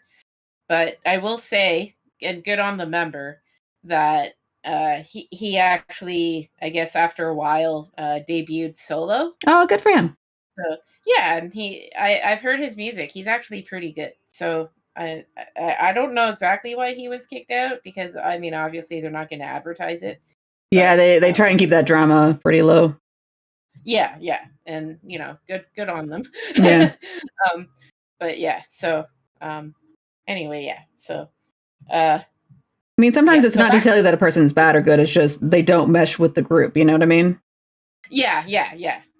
It's like any group of people. Oh God, yeah. There's always, going to be one or two people that just for whatever reason don't work with the rest of the group, and that's fine. Yeah. But yeah, Nox. Sorry, go ahead.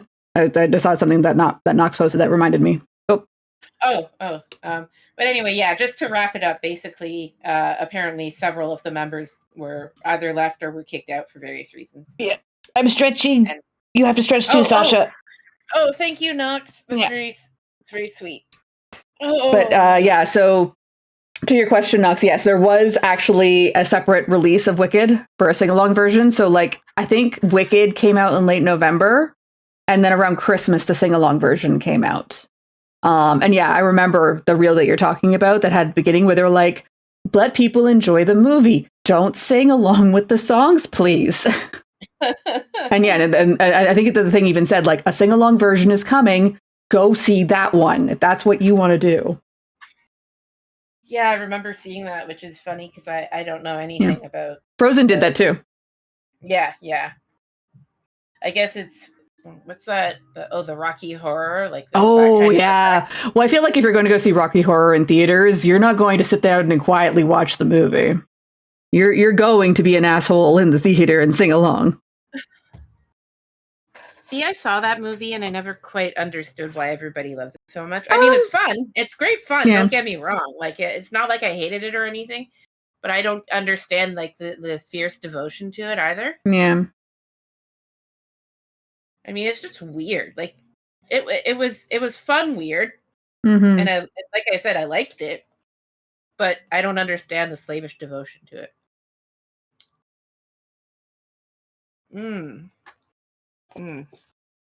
I mean, I honestly, I've never seen Rocky Horror all the way through, so I cannot comment left or right. That's fair. It is a movie. Tim Curry is in it. Tim Curry is sexy in it. Those are my thoughts. And that's fair.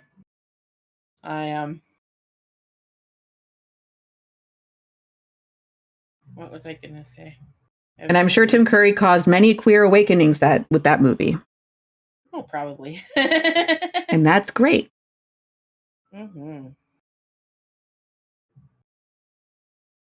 That man is wearing ladies' clothes, but he's sexy. Oh no. Oh no.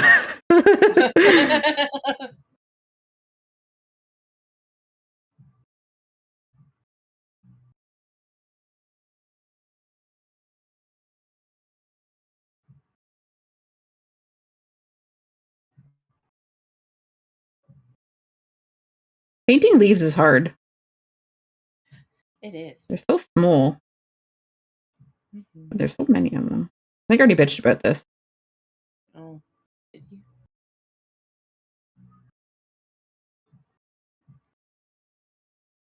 Never watched Rocky. Oh, okay.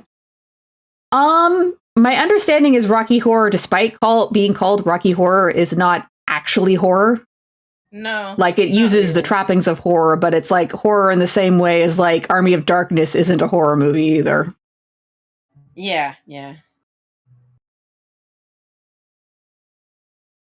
Now, Evil Dead 1 and 2, we can have a different conversation about, but Army of Darkness ain't a horror movie. Yeah. It just has Zamblies in it. Sorry, I think they're called Deadites in that franchise. Yes. Oh, you know that now. Fair enough. So at the time you decided not to. Fair enough. I get you.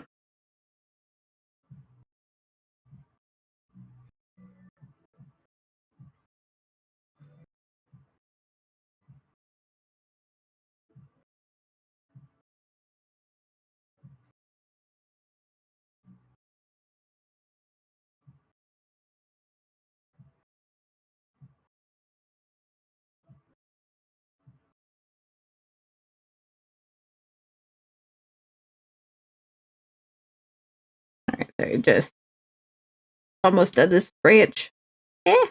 Don't paint the squirrel. Not yet. Your turn will come, squirrel. Good, sorry, what? It's looking good, Liz. Oh, thank you. Yeah, I'm thinking the colors are working together nicely. But then again, I got like they're all from this kind of like here. I'll show. That's like a kit, or it's like a pre-done mix. So like so far I've used this one and this one. So they're kind of meant to complement each other. Also, I noticed it's called feral, as in feral beast. Like feral beast, yeah. Do you have any feral beasts with you? No, unfortunately, they are not around. I'm sorry. Oh. Yo, look at you. You're so cute. Yes, you are, kitty. Yes, you are. Everybody knows me so well here now. Yeah. Kitty redeem, kitty redeem. All right, I'll put you down. If you've known me for longer than 5 minutes, then yes. That is me. Is there kitty? Then is there kitty? Is there a meow meow? Yeah. I have one meow meow, please.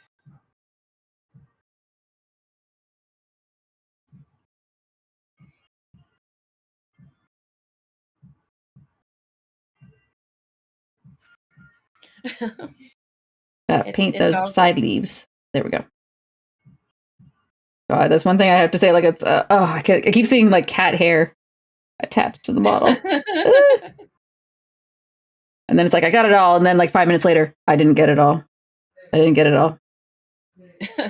no. Cat hair, no. Meow meow. Yeah, Klaatu Baratu Nikto, or rather, as said in Army of Darkness, Klaatu Barata.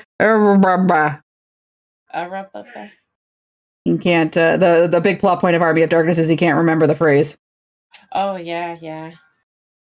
And then the Zamblies come, and then he's like, "What? I said the phrase." And they're like, "What was the phrase you said?" Klaatu Barata. Yeah. They're like, "That's not the phrase." It was close.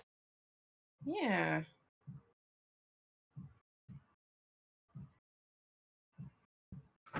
An entire plot based on I forgot the words I was supposed to say. You had one job.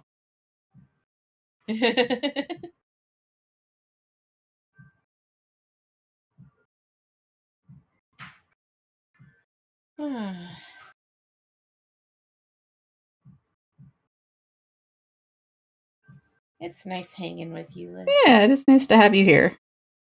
Nice having this. As I said, so let's just chill. We're just gonna paint this thing and shoot the shit. Possibly laugh at something we found funny. I'm always down for that. Well, there's enough shit going on. Sometimes you just gotta do the cozy thing. Yeah, well, when the world's on fire. Yeah. And if we want to be especially spicy, we could talk about cute boys. Ooh, what cute boys were you thinking of? I mean, I'm trying to think of the most recent thing I did was Metaphor, and that was, me alternating between Stroll and Basilio. You saw Basilio. He was the cat boy. Or the dog boy. Yes. Well, you know me. I named him second boyfriend. Oh, okay, yeah. Because there is father first. Father for the purposes of being a father, not because of. I thought he was daddy, not. No. Heisme, no. Yeah, Heisme is father or dad. Okay. Like he is an actual father figure, not a. Yeah. The other thing. Yeah, we don't talk about the thing. I always think of dad as in dad from Warhammer. Oh yeah. Because that's my Adelard, yeah. Which if silver foxes are your thing, I could see Adelard being your thing. Yes, that is very true, Teacup. And yes. I do like me a nice silver fox, but I don't know. I have very few actual silver fox crushes. And honestly, I find sometimes, for me, it's not necessarily appearance. Sometimes it's more how you hold yourself, or what's the right way, or the voice. Because I'll be you see me fangirl over Raziel and Cain from Legacy of Kain. Neither of those are attractive men by any standard. One is literally a reanimated corpse. Actually, they're both a reanimated corpse. One's a vampire and one's a lich or something. Point is, they got good voices, and that makes up for it. I do like a nice voice. Mm-hmm. Why are you avoiding me, Tater? Oh no! Don't. I want to hang out with friends. Apparently, I'm a precious being who must always stay innocent and pure.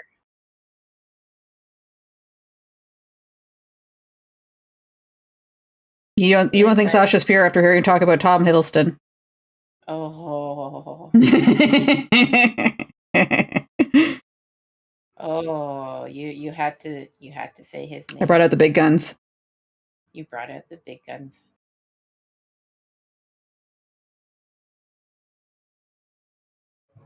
Oh, Silver Fox completely unhinged. I mean, I enjoy a certain amount of unhingedness. Are we not all unhinged? How can you be hinged in society? Especially if you're a VTuber. I think you have to be a certain amount of unhinged to be a VTuber. Oh, Bork. Bork. There is a Bork. Oh. I know it hasn't been redeemed, but I'm going to take another stretch because I've been painting for close to 2 hours.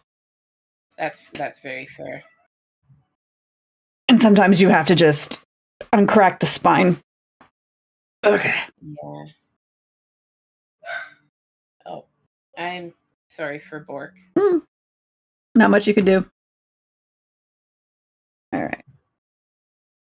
I wasn't entirely a fan of that yellow once I started painting it, but now that I'm doing the second coat, I like it more. Which is sometimes you just have to trust the process. Indeed. That's all you can do.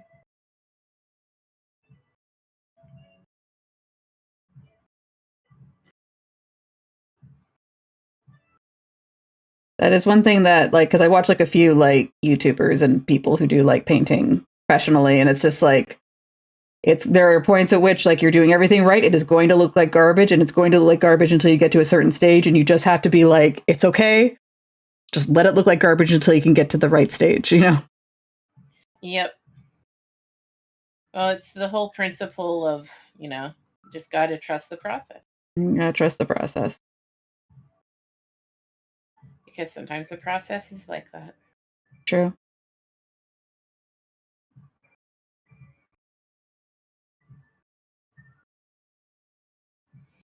Well, I guess some of my background noise is coming through. Oh, it is? I didn't really hear anything, but sorry. Oh, okay, good. No, it's all right. I just wanted to apologize if it was. So far the only noise that has come through is the occasional chair squeak and a dog bark. Yes, there has been borkage.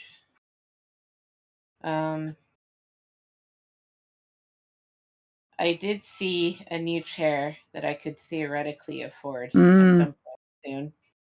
Oh, I mean, take your time. I know sometimes there's bigger priorities than a chair. Yeah, it is a little bit embarrassing. That's fine. I hate that I'm so squeaky. I don't mean to be squeaky. It's okay. It just happens. The squeaky Sascha gets the chair. Oh. I mean, if somebody wants to give me a chair, I do have that. What to say? I think you put one in your throne back in the day. The thing that we forget to talk about. But then again, next Monday is Flora's birthday. I'm using my paintbrush to enunciate this. Monday is Flora's birthday. Sentence. Words. So, if you are sitting on spare money dollars, you should go to her. Yes. She didn't turn it on, did she? I don't. Flora, how dare you? Yeah, for real. She's probably just been distracted. Oh, probably. Which, I mean, to be fair, life is really distracting now, especially for Flora.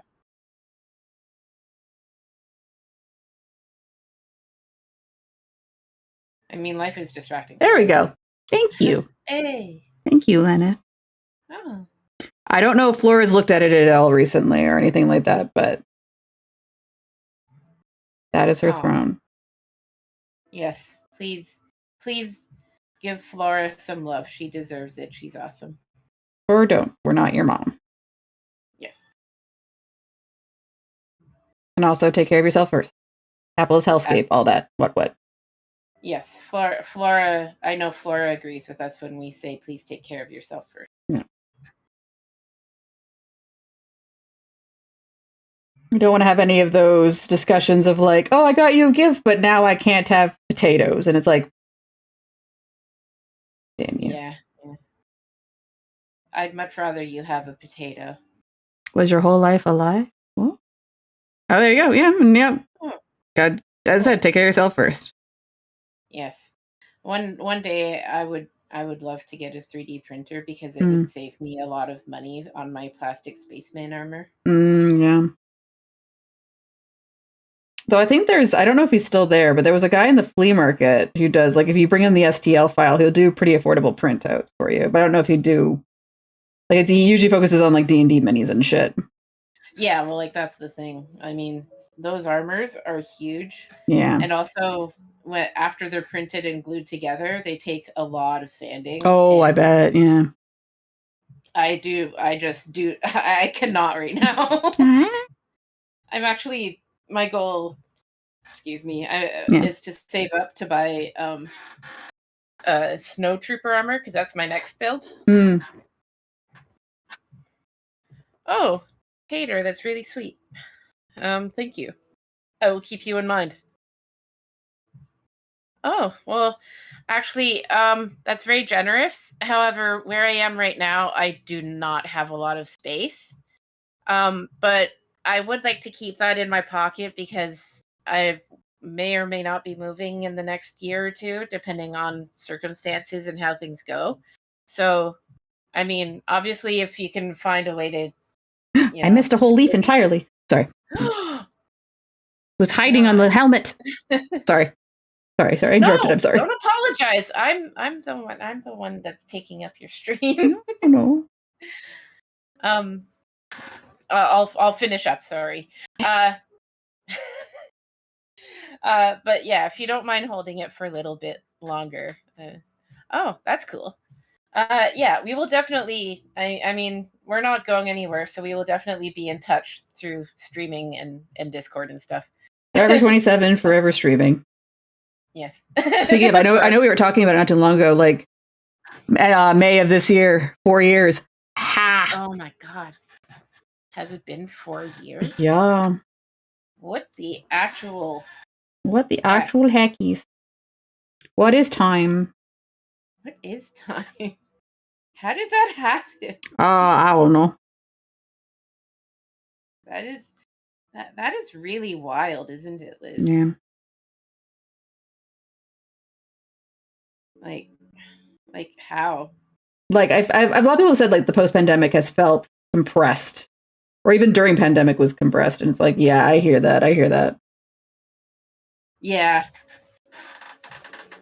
I mean, there's a running joke with us, which is like, don't remind me of the passage of time. Yes. Like, but the passage of time, like, and I think I read a scientific article about it that said something like, as you grow older, your perception of time grows faster. Yes. Because when you're young, you're still like figuring it all out. But when you get older, you kind of already know how. You don't need to remember that drive to the Taco Bell. Yeah. So the brain just sort of starts to gets more selective about what memories matter. Yeah. And the way you perceive time. Yeah. And because if you don't remember it, then you didn't perceive the time of it, did you? Yeah, exactly. So it's kind of funny that way. It is. Okay. I gotta fix that one leaf. Because I forgot it existed. Oh. It's not erased, Tater. No.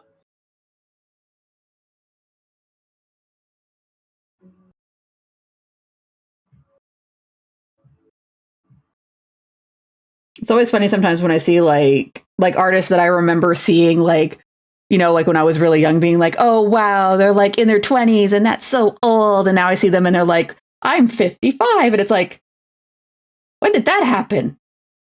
Yeah. I still see music videos where you were, you know, like, it's one of those things I feel like it's hard to sometimes, especially for celebrities, realize they're aging, I guess, because there are things that are kind of like permanently available that commits them to like 20-year-old version, you know? Yeah. Because like, I see that sometimes where it's like, oh, I don't think Hugh Jackman is aged. And then I go see X-Men 1. Oh, he did age. Huh. Yeah. Well, and I don't mean that in a negative way. Hugh Jackman's lovely and... he ages like a fine wine. He has aged lovely, but... Yes. Also, I think Tom Hiddleston will be that as well. He's just he is aging like a fine wine. Yeah, and I would say the same for like I'm not a big fan of him, but like Tom Cruise. I'm not like, but he has aged relatively gracefully. Like if you compared, like there is still a change. Like if you go to like Top Gun or like Interview with a Vampire, yeah, you can definitely see the progression of time. But he's also, yeah. Oh yeah, I was funny. I was talking about that before I was doing stream. We were watching a documentary about a wrestler named R-Truth. And again, like it's one of those things where it's like, that man has not aged. He is, I'm going to say 52, 53. And one, he's still full-time wrestling. So like, that's quite unheard of for the wrestling business, because it's like, yeah, you know, you're basically being professionally thrown around a ring. Yeah. But usually by your 50s, something has broken irreparably and you're not allowed to do it anymore. Yeah. But so like he's still wrestling, and like they were like showing photos of him when he was younger, and it's like that man has not aged at all. Yeah, some people, it's like Paul Rudd. That man has not aged. Yes, also yes, Paul Rudd. Yes. Took me a second to think of his name. He's been 12 years old for the past 20 years. Yep, there you go. Yeah. The ones that always throw me, especially are like child actors, like Mara Wilson. You'd say that what's that movie, Matilda? Yeah. And you're like, oh, look, there it is. And then you see Mara Wilson now. Oh. You grew up. When did that fucking happen? Like Macaulay Culkin, I feel like that has a bit of that effect too. Unfortunately, I don't think he's aged very well. No, but that's what the drugs do. Yeah, Poor guy. He had a pretty messed up childhood, from what I understand. Yeah. Like I feel sorry for Hollywood kids. Oh God, yeah. Like it's all well and good to have an ambition and to want to be famous and whatever, and to perfect your art as an artist if that's your wish, but like I'm sure it must be quite a shock when you you go to work and you see people doing awful things and it's like, what? Like it's you don't when you're that young, you don't necessarily have the tools to like handle what's to come, and if your parents don't, I don't want to say intercept or like protect, but like that kind of like, well, protect is the right word, because there's unsavory people out there and there's all sorts of like bad events and what. I think Macaulay Culkin's parents like stole, I don't want to say stole his money, but they were the idea with a lot of child actors is that they get their money and it's supposed to go into a trust that the child can then not access or like will not have direct control over till they're 18. And I think his parents like used it all, which would be that's horrid. Yeah, that's pretty horrid. But like, I could be misremembering. I couldn't imagine the feelings of betrayal and mistrust that it engenders. Like, and that's probably, that and other kind of abuses that must happen must be just horrifying, right? Well, there's a lot of, among parents, my understanding is there's a lot of feelings of entitlement where it's like, well, I drove them to the auditions. I did this. I did that. Yeah. Therefore, I am entitled to this money. I'm entitled to some niceties. And it's like, chances are the kid would let you have money if you wanted some. It's just when you take all of it that, Yeah. Well, like, that's the thing. I couldn't imagine, like, there should be, and I mean, obviously this is the US, so I know it's not going to happen, but in an ideal world, there should be some kind of, system in place, like an institution of some sort. Like, I couldn't tell you what it would be called or how it would work, but something with some form of like legal backing behind it, to ensure that, other than laws, which, laws are great, but like an actual institution, like, I mean, arguably that system what you're talking about is supposed to be the American legal system. It's just not behaving as intended is sometimes, unfortunately, a feature, not a bug. Yeah. Well, like, no, but I guess what I'm talking about is like a specialized institution, like specifically there to make sure that kids in Hollywood, like, or young people or people with, whatever sort of impairment or something that, find it harder to, defend themselves or stand up for themselves or whatever, some kind of disadvantaged or youth, like an advocacy group. Yeah, like something that has a legal backing so that, if something like, say what happened to Macaulay Culkin or, pick whichever unfortunate. Yeah, because I mean, the same can be said about Britney Spears' parents taking over, or her father taking over her conservatorship, and then basically finding out, hindsight 2020 about, basically you had a person in crisis, and then her parents used it as an excuse to take the reins of all her money and her career. Yeah, like something like that. Like, not it shouldn't just be limited to Hollywood, but I guess to the entertainment industry. Like, I mean, and I guess you could argue that, a union, but the US isn't exactly friendly to unions. So, some kind of a something. Yeah. Well, oddly enough, the like entertainment industry is quite unionized compared to like other industries. Because there's like the whole like SAG-AFTRA and but, all those unions, but well, and it's like, don't get me wrong, I'm a huge advocate for unions. Like, I'm technically a member of one. Of course. But that's beside the point. The gist of what I'm getting at is it's basically a whole bunch of smaller Davids fighting a gigantic Goliath Hollywood / Yeah. Whatever industry, right? They are all like, you know, these gigantic mega the studio system's quite big, yeah.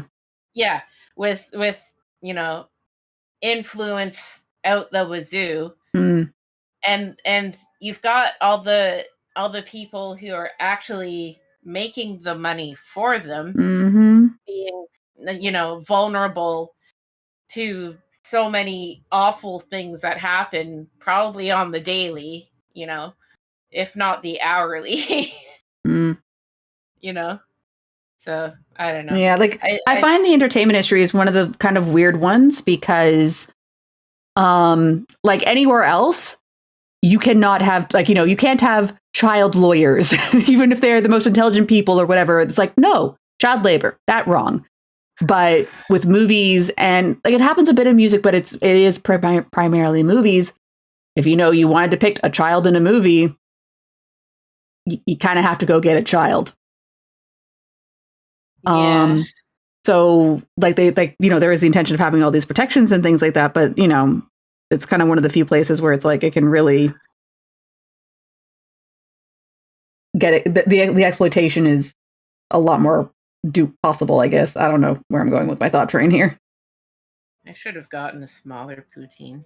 Oh no, the poutine struggle. It's been like 3 hours and I'm only like a third of the way down. Oh no. Endless poutine, the poutine dimension. This is a great poutine to be struggling through, but it's still a struggle. Yeah. Oh wait, so I just oh. It's not the first time. I hate it when my eyes have historically always been bigger than my stomach. Yes. Ain't that the truth? And yeah. I think that's the same for me too. You know, definitely it's like, I could eat this whole cheesecake. Little part in my brain, you cannot eat this whole cheesecake. But I could. So okay, so I have to tell you. Okay. I bought myself, like, you know those little mini cakes that you can buy at a grocery store? Like not at like a full-size cake. Yeah, but like the cake that's meant for like 6 people. No, like for one person. Like the tiny little. Oh, yeah. Okay. The mini cake, like the not baby. like a mini cake, but a mini cake. Yeah. And it took me like 3 weeks to eat one. So you're saying it should have been a cake made of poutine? No, I don't want a poutine cake. That actually sounds kind of gross. But I'm a slow eater. I love food. I think food is fantastic. I'm a foodie. I'm a lazy foodie, but I am a foodie. But I just take 10 years to eat things sometimes. I remember high school, Sascha. I was very proud of myself because I ate a Big Mac meal in 5 minutes one time. Oh man! I mean, unfortunately, with a lot of times, like it's like if you don't eat at lunch, you're not eating. Yes, this song does go hard. Yeah. Oh, I can't. Oh, yeah. I love. It's that Moulin Rouge. It has my boy Ewan. Yes, talking about pretty boys, Ewan McGregor. Also, who's aged quite gracefully. Yes, he is another fine wine. Unfortunately, my headcanon still has not happened. I really, really, really want to see Ewan McGregor bust out to song while as Obi-Wan, because we know he can do it. He's done out of character, silly. He's done. I know, but I want it in character, which I know will never happen because Disney are cowards. I think the closest you'll get is Weird Al in his video. Yeah, when he's dressed like Obi-Wan. My, the Cyrenaican guy. Maybe Vader someday later. Sorry, I'm interrupting the song. I'll cry. He left his home and told his mama goodbye. Saying, someday I'm gonna be a Jedi. We've lost Sascha. Yeah. Star Wars musical, and indeed. Sorry, I didn't mean to interrupt. this song, so like, because I saw the stage performance, they did a really good job with this song. Oh, nice.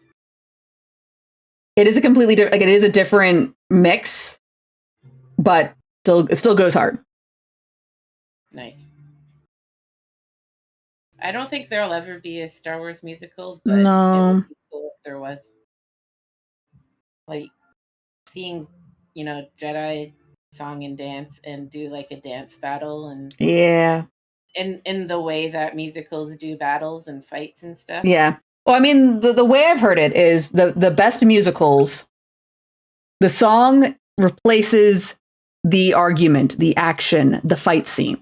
Like where, in Fast and the Furious, a car chase would happen, or where, in a Marvel movie, there'd be a big fight. That's where the songs go. And a good musical knows where to put those songs.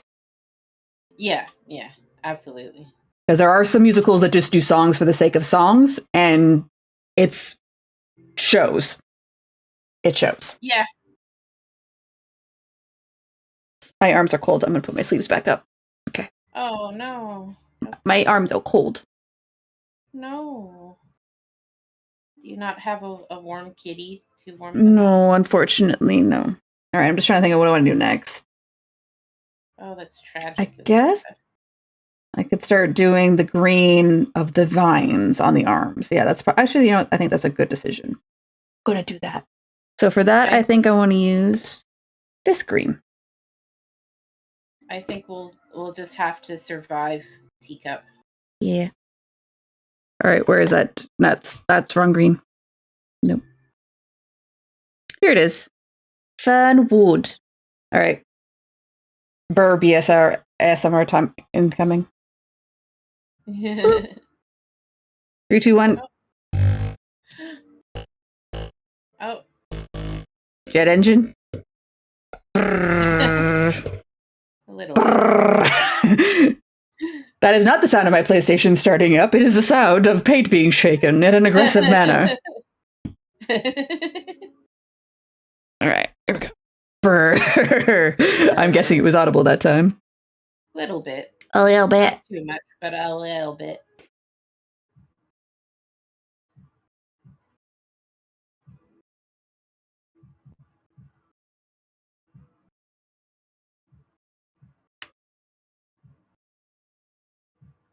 All right, I'm going to stick with the smaller brush on this, though. Smaller, Liz? Smaller brush. Small.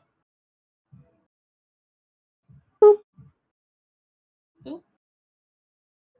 I'm going to make some paint. And then we're going to... For those who are curious, here is the forbidden tea check. This is what it looks like. Don't drink it. Oh. It looks pretty. It looks like a rose tea or something. It does. It looks like a rosé wine. Yeah. Oh, yeah. Which is the first thought that came to my head, which is funny because I don't actually drink. I'm a weirdo. That's okay. Oh, wait. A little too much water on this brush. There we go.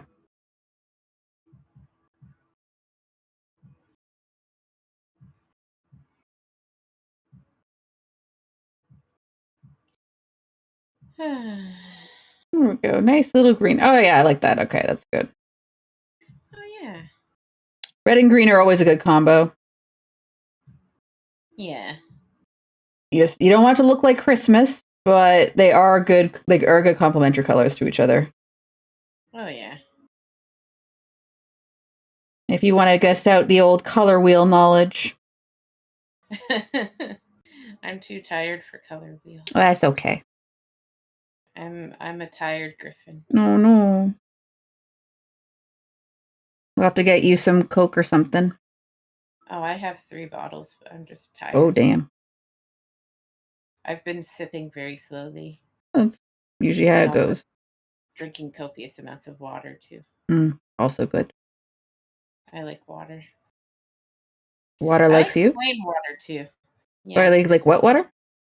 I like just plain water. I don't understand this whole flavored water thing that seems to be happening. Yeah, it's certainly been a trend. Like, I know my work has one of those machines, and they're like, oh, you can get normal water, or you can get infused water with the flavor of pomegranates. And it's like, okay, but I find it's one of those things, like, because the flavor is very, very subtle, it just makes me want, like, the real thing. It's like, okay, well then maybe I just want orange juice, you know? Yeah, it's like not lemon infused water. Yeah, it's like that Ryan Reynolds gif. It's like, but why? It's like I don't understand. The other one that I was kind of funny, where it was like this is some bougie water machine shit. You can also choose to have caffeine or vitamins put in the water. That doesn't change the flavor. It just adds caffeine and vitamins. Which also seems weird to me. Yeah. Like that just, and maybe I'm just an old person, but I don't like just drink water. What's wrong with just drinking water? Like, why does it have to be flavored or infused or whatever the newest thing is? I think it is to kind of like, kind of like what I think Teacup said. It's to try and trick you into drinking water. Because a lot of people don't like, and I'll be honest, like, especially like the way it's treated in North America, like, I'm not going to say water has a flavor, but like it is noticeable that stuff has been added to it. Which is fine. Like, I get it. Like, add your fluoride, take care of your teeth. I'm not going to say you shouldn't, but. Well, like, fun fact. Another fun Sascha fact. You guys are getting lots of Sascha lore today. Please enjoy it, because it might not happen again. But I actually have a relative who used to work in local municipal government. Oh, cool. And he told me, so this is quite literally like straight from the horse's mouth, that where we live, we have some of the best quality water in North America. Oh, that's good to know. So I suppose that's why, I've just always been a fan of regular, plain, boring old water, and never understood why people like to flavor it or like. I think though there are places where the quality of water is quite bad, and you don't want to know. You don't want to be able to taste it. Yeah, and I mean, I get that now. Like, I grew up in a suburb, so I don't know. I get it. And hey, if I know I missed a lot of things, but I guess I was very provincial, to use a word. So I wasn't aware of a lot of the hip, trendy whatever's happening. So,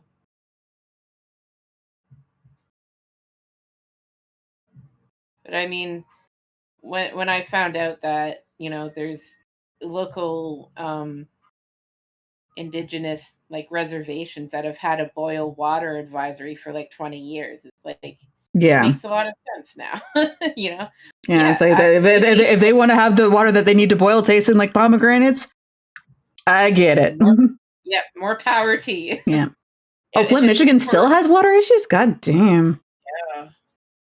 Like, and that's what really gets me. Like, in water is a right. In the year of our Lord 2025, like, no matter where you are, like, Canada and the US allegedly are rich nations. Like, yes, we all have our issues and whatnot, but there's really no excuse for poor quality drinking water anywhere. Like, this isn't a political issue. This isn't a left, right, up, down, whatever. This is a human beings need water to live issue. Yeah. And we are 70% water. Or is it 66? I don't remember. Exactly. And like, I don't care who you are, where you're from, what your origin or creeds are. Like, human beings need water to live. Like, there's just no getting around it. And the fact that people don't, or that they have to boil it or whatever, or get it shipped in from Amazon and pay Amazon prices, or have had it like, excuse me, exactly, Tater. Like, there's no excuse. There's literally no excuse. I don't like it's like that one game. It looks like we've been circling back to capitalism is evil. Gee, I wonder why. But yeah, it's like that. I think it's a game like Oxygen Not Included, or something. Oh, okay. And there was like so in the game and also in a Doctor Who episode, both had like space stations where you actually have to pay to breathe. And if you can't, cough up the funds, then you're screwed. And it's like everybody's like, "Oh, that'll never happen." And it's like, "Okay, but look at Nestle." Yeah. look at everybody trying to privatize healthcare, which should be a basic human right. I don't care what country you're in or what you believe. Like, we can all, argue the ups and downs of different political systems and beliefs and what have you. That's all, that's all well and good and should be examined and argued and whatever. But that's a discussion for another day. but people should have water to drink and food to eat and a roof over their head. Like this is not revolutionary thinking. Right, Liz? Like, I don't know. Did you do your mandatory capitalism engagement? Then I will give you your water token. Oh no, I'm joking. Liz I will take it a step forward further. Tea is a fundamental right. Tea is a fundamental human right. I mean, both the drama and the beverage. Are you sure you're not British? I have a British grandma. Oh, okay. There you go. Yes, Teacup agrees with you. Okay. I mean, given the name, that's not. Teacup is biased, but I accept it. Yeah. Agreed. You all tuned in for Liz painting, but instead you got a Sascha political rant. Yeah. Sasha's takeover plan. I'm sorry, everybody. Oh, that's fine. I'm pretty sure a lot of people would embrace a world run by a Sascha. Oh, I don't know if you would, but I appreciate the thought. Yeah, Teacup's just drinking tea. Yep. Drink that tea. Yes, you drink that tea.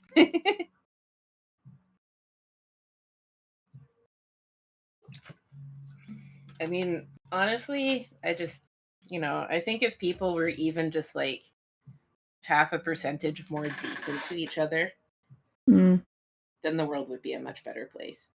Yeah, maybe. I mean, I commented it a bit during my metaphor streams. I do ultimately believe that people want to be helpful and are good at the core of it all. It's just there's a lot of crap in the way. Yeah. Yeah, I mean, there's a lot that I wish I could I wish I could fix about the world. Yeah. And that I have absolutely no influence. Yeah, it's hard. And it's depressing. It is a little. You gotta, I mean, you can only do so much. True. Focus on the things you can do, because if you focus on what you can't do, that the road to good old depression funk is that way. You mean my life over the past week? Oh no. Wait, I'm trying to figure out. Oh no, you're a branch. You are not a branch. And like, I am not a person who thinks that things that given media should not be political. I think politics should be discussed and examined.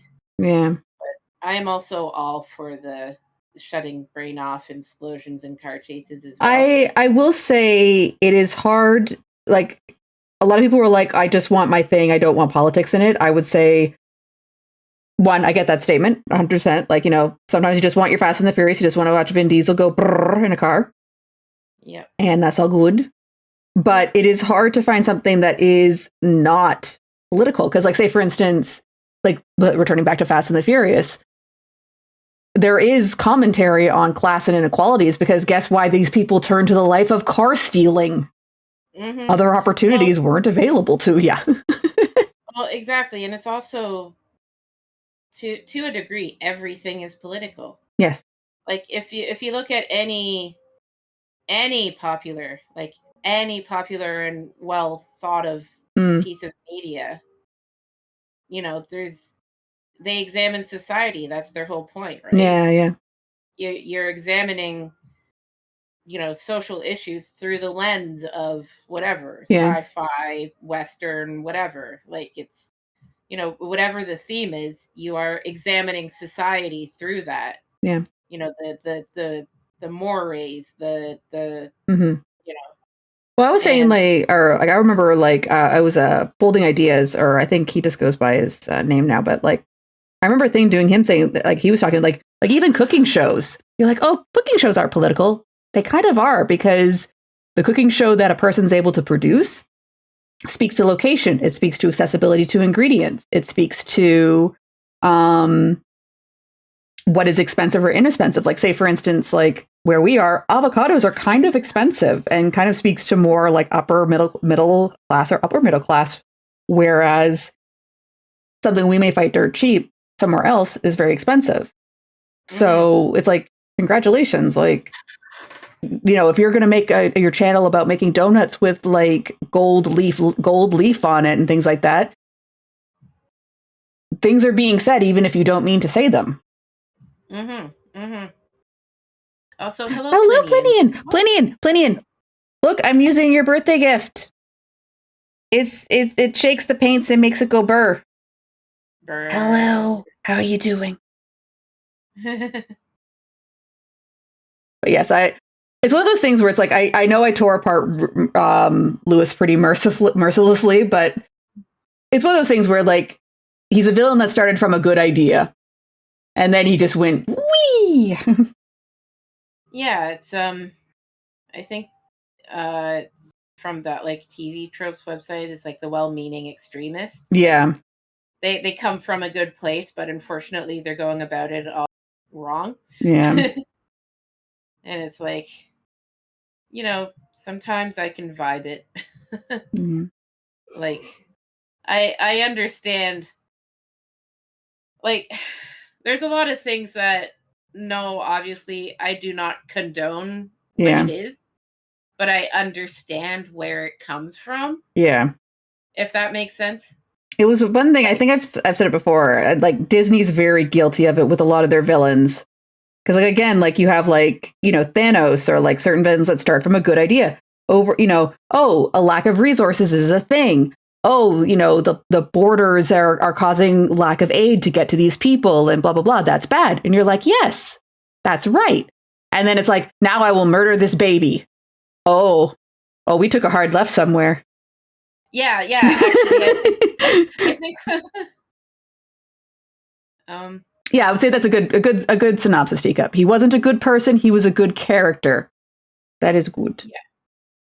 Yeah, and I think in that respect, we do all need a good villain. But I agree with you. Like, Disney is very good at coming up with villains that have a solid reasoning behind them. Yeah, because like Killmonger in Black Panther was also that, where it was like, the black men have been oppressed outside of Wakanda, and we have had our history erased in slavery and so on and so forth. And I am angry and I want to do something about it. We're like, oh, we're good.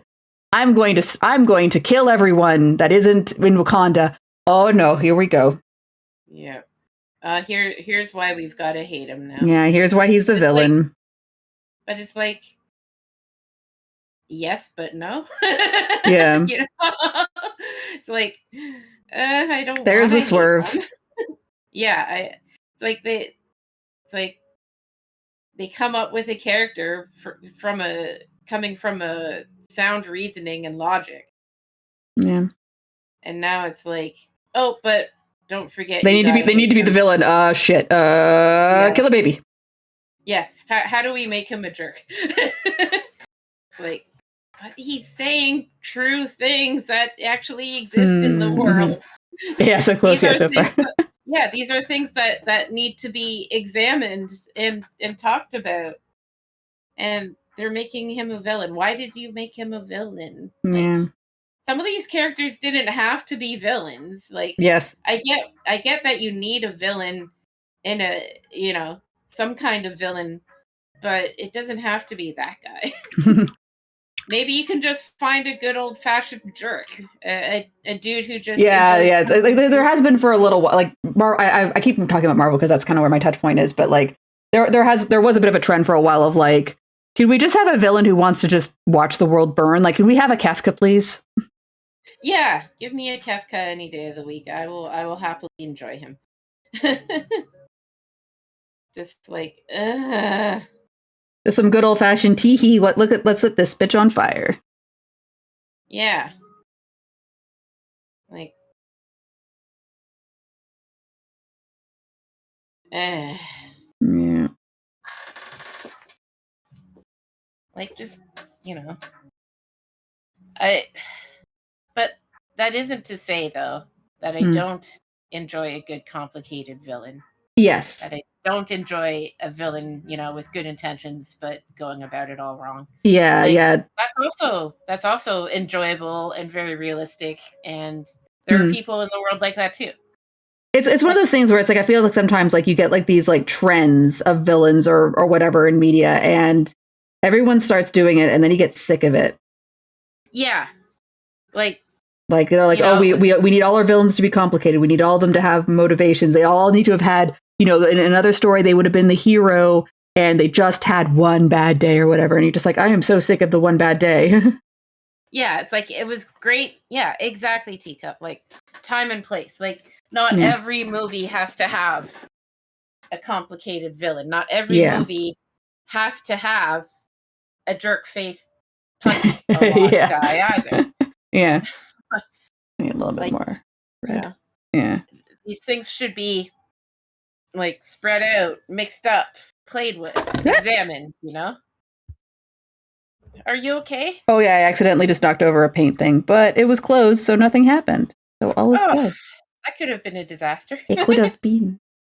Don't spill your paint. Need to see a little more red.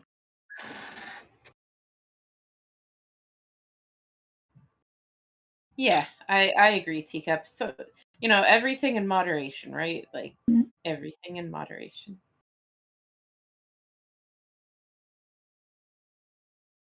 There we go. Oh, speaking of, so I just noticed we're at the Everhood part of my playlist.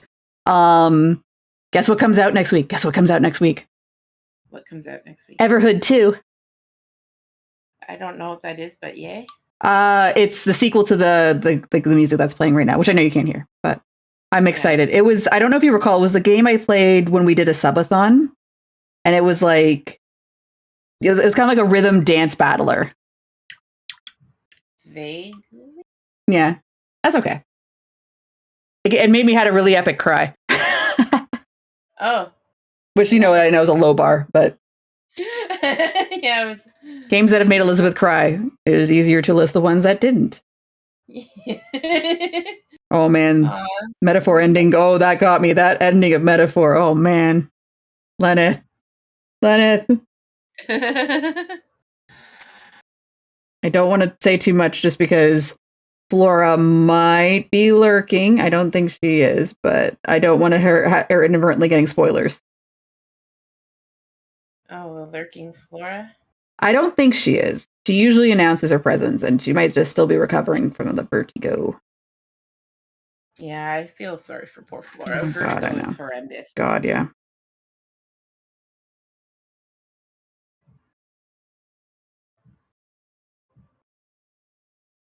Oh.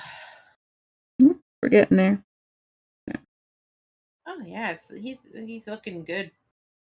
Yeah, it's still early going, but it is progress, and that's important. It's one of those things I never have a good sense of like how much time I need to paint a thing, if that makes sense. Like I'll be like, oh, I can get this amount of work done in like 3 hours, and then it's like, oh no, I didn't get anywhere near that. Which is fine. Like, I mean, there's going to be more painting streams next week. It's not like it's going anywhere, but me taking time off to do Metaphor was the exception, not the rule. I'm not planning any more 128-hour epics anymore. For a little while, anyways. Yeah, maybe later.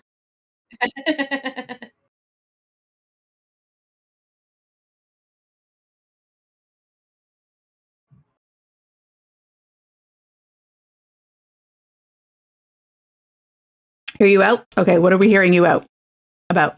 What? Plinian is going to give us some wisdom. Ooh, I like wisdom. What about a 130? No. Let's put it this way. Maybe later, not right now. I greatly enjoyed Metaphor, but it was a lot of my time.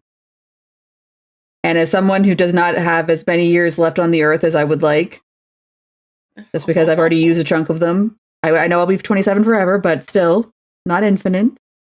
27 forever. 27 forever.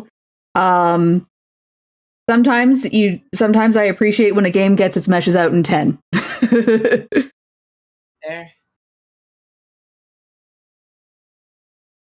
Like, I know there's a whole, like, you know, you get better value if a game is longer, but it's like, it depends. Because there's been some games where it's like, yeah, you get, 30 hours of gameplay, and it's like, but 20 of those hours was me running back forth between two locations doing a fetch quest. And that feels like I've wasted my time. Yeah, I can see that. I want content rich. Well, I mean, considering we are content creators. We are. Allegedly. Allegedly.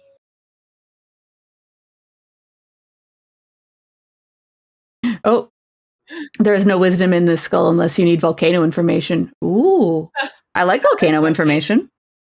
Yeah, please lay it on. Let's hear some volcano. Confer upon us your wisdom. I like. Nephew Griffin was obsessed with volcanoes for a long time. Oh. Did you get to do the baking soda volcano? I believe at one point a volcano did happen, and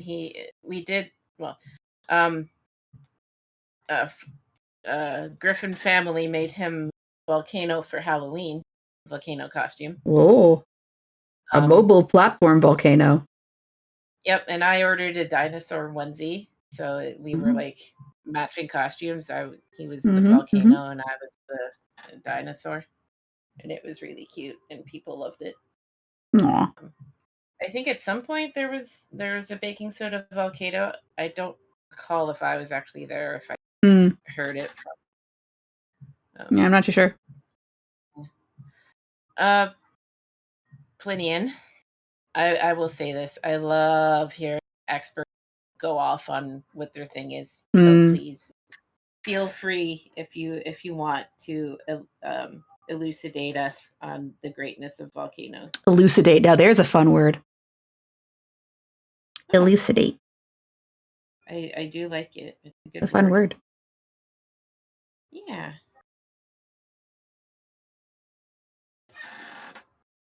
Ooh. Wow, that's crazy, Tater. Let me see. Oh. That sounds dangerous. Or at least dangerous if not done by someone who knows what they're doing. Yeah, obviously. Yeah.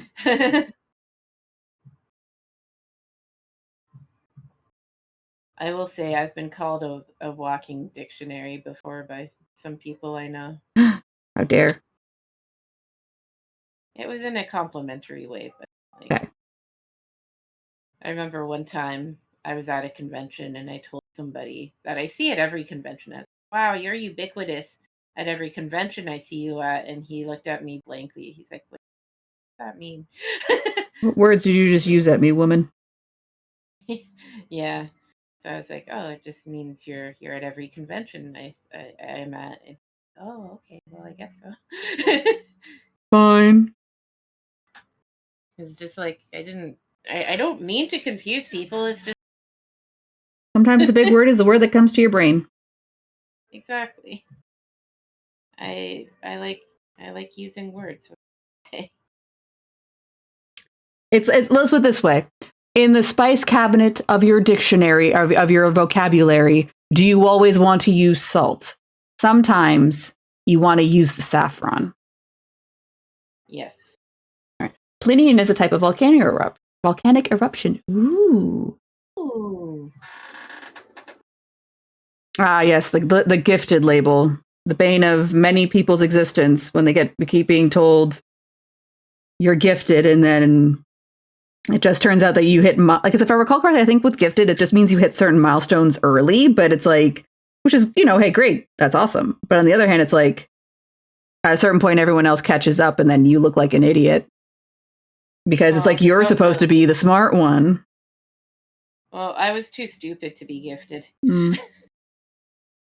And I got jealous because I was the middle kid and the other two kids were gifted, and I felt really stupid because of it. Yeah, and then there's that shit too, where it's like, congratulations, you've got some kids labeled as good and some kids labeled as stupid, and the damage that wreaks. Yeah. Oh, I know that now. Yeah. Teacup, and I definitely appreciate that as a fact. But that it's too late to avoid the damage that was. Yeah. Like, my yeah. I don't get into family trauma. The damage has already been wrought. Yeah, I'll put it that way. Yeah, the damage has already been. All right, I'm gonna try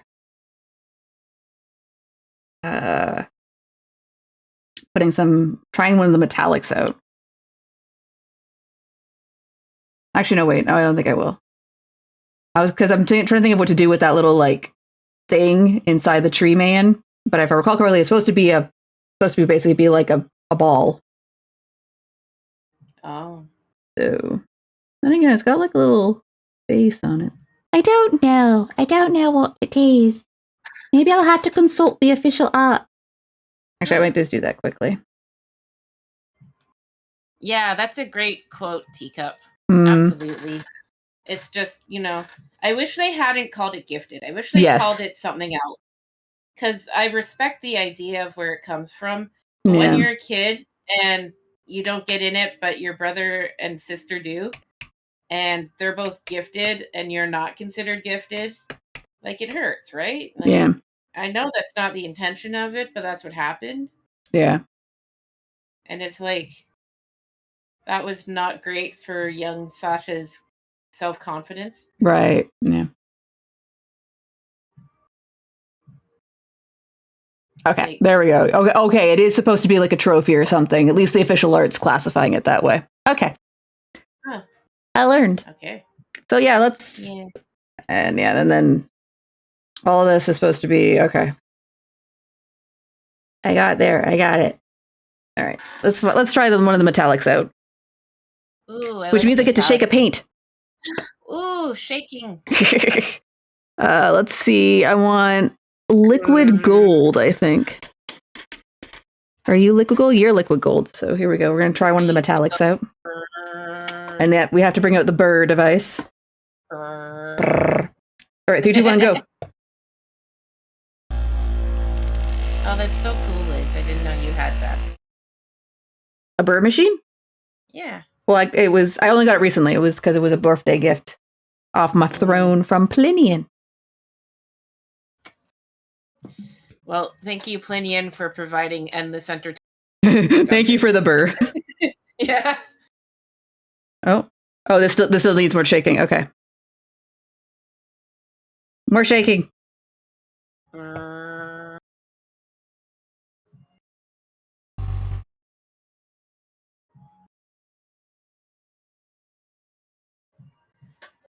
I haven't painted any of my little guys. Yeah.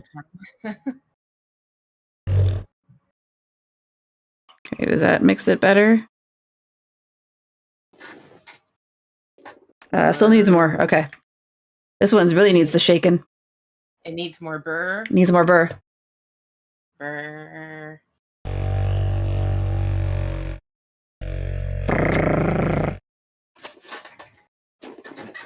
So, like, I don't know if I ever said this on stream or not, and if I did and have forgotten, please forgive me. But I started a business. Yes. That business is painting parking lot lines. But one of the great things is that one of the machines that's able to do that. Oh, it also goes burr? Yeah. Yeah. Machine go burr. It's funny. Yeah.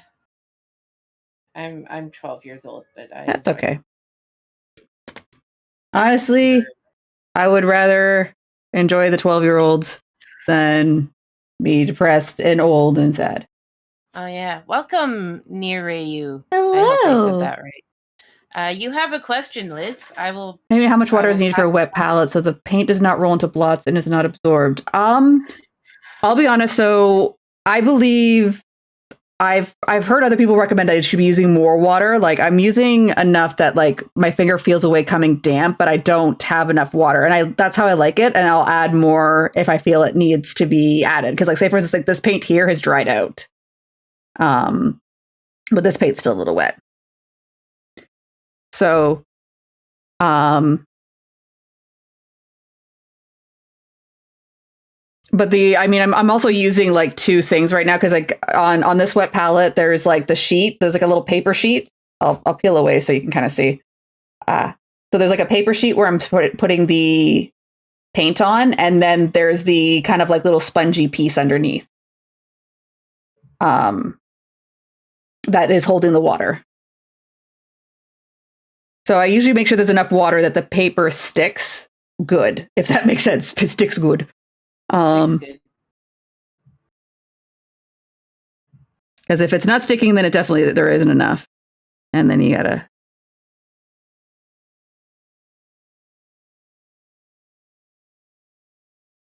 Okay. It's a very thin metallic compared to like Retributor armor, but it could also just be that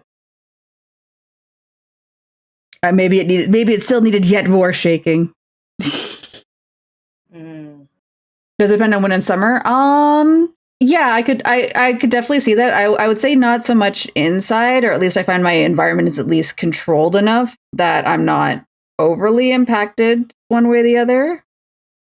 But like definitely like because I prefer to base my models by spray painting them, a spray primer, and you can't do that in winter. The spray paint will not come out right. It will come out clumpy and icky.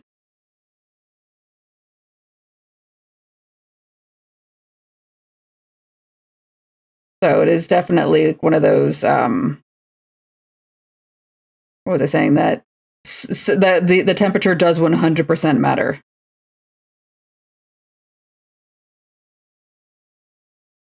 So yeah, I have to say, like, I don't know if I'm a fan of the metallics. Like, it seems to be more like the metallics seem to be behaving more like a wash than a thick coat. Then again, actually, no, it's kind of drying nicely.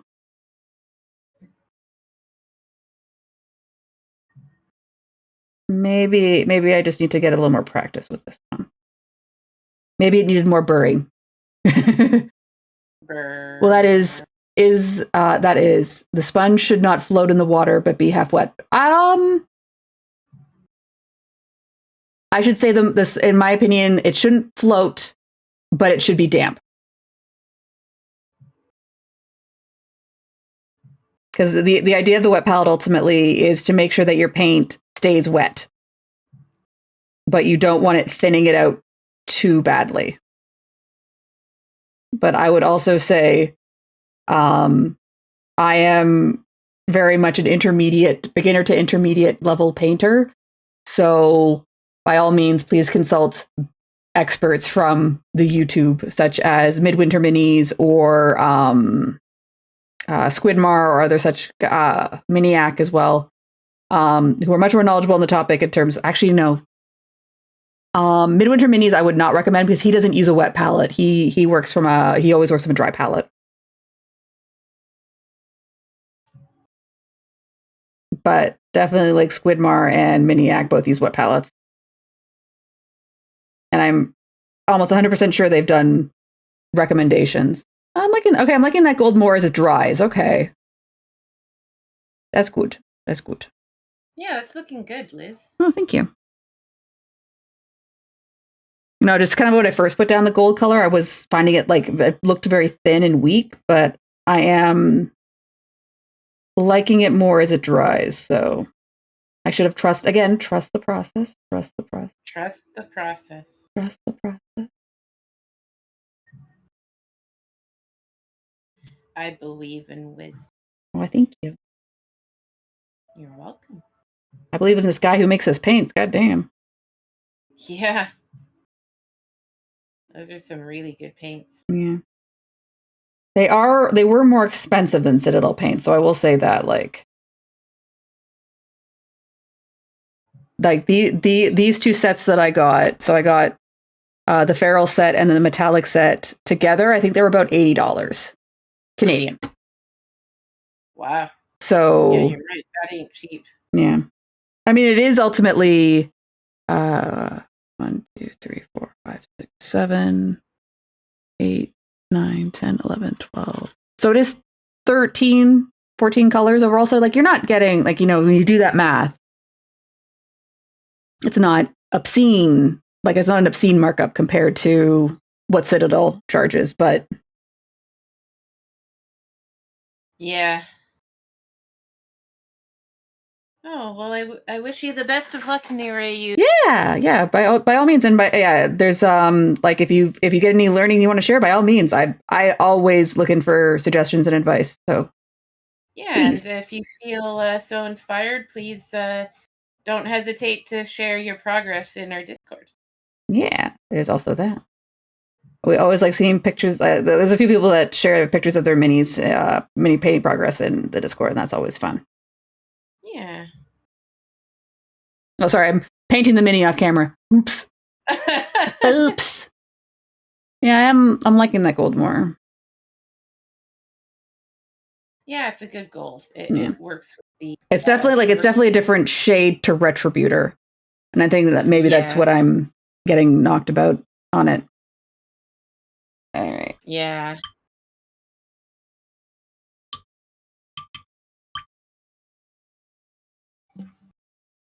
Yeah, with your permission, Liz, I'd like to join you on more of these. Oh, of course. By all means, I'm glad you enjoyed. Mm-hmm. Yeah, we're getting up towards the end of time, so it's one of those things where it's like, should I? I don't think I should start a new color. Definitely for sure on that. Oh, okay. Yeah. Oh, so they did. Oh, of course they did. Of course, Spotify did. I haven't touched it, but it gave it. There you go. Don't worry, it's Billy Joel. Oh. Because apparently all my classics, all the stuff that my dad exposed me to, is bleeding through. Oh. Yeah, basically, if you hear anything from the 70s, 100% my father. 100%. Blame that man. Yeah, it's funny. I remember sometimes, oops, I knocked over a paint again. It's okay. They're all closed. What's it called? My dad would put on Led Zeppelin and my mom would just roll her eyes like, oh God, not Led Zeppelin again. Why would you do this to me? All right. Oh, actually, you know what? Sorry, go ahead. No, I was just going to say my dad always listens to The Doors. He loves The Doors. And so whenever we went on in my youth, whenever we went on car trips and stuff, he'd always.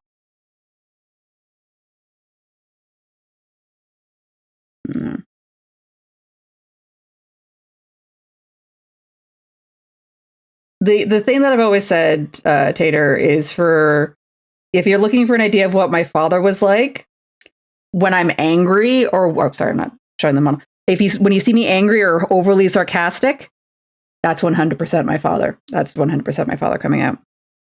When I'm being overly nice, that's my mom.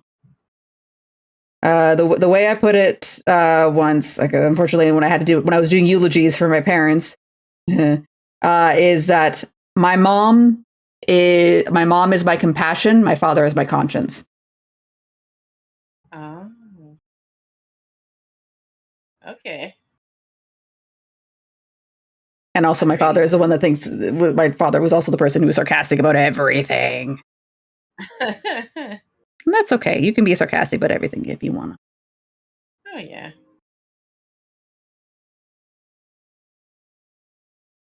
I'm trying to paint these fingies. Your fucking fingies. Fingies.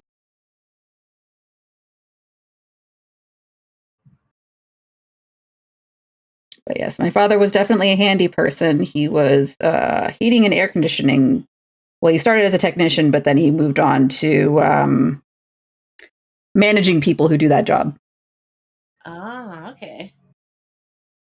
Which usually resulted in calls being like, this thing is broken. Well, why is it broken? These factors. Have you considered not, like, again, that sarcasm that comes out where it's like, have you considered not, doing the next logical thing?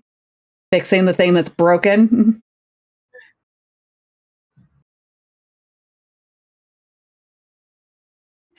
Anyways.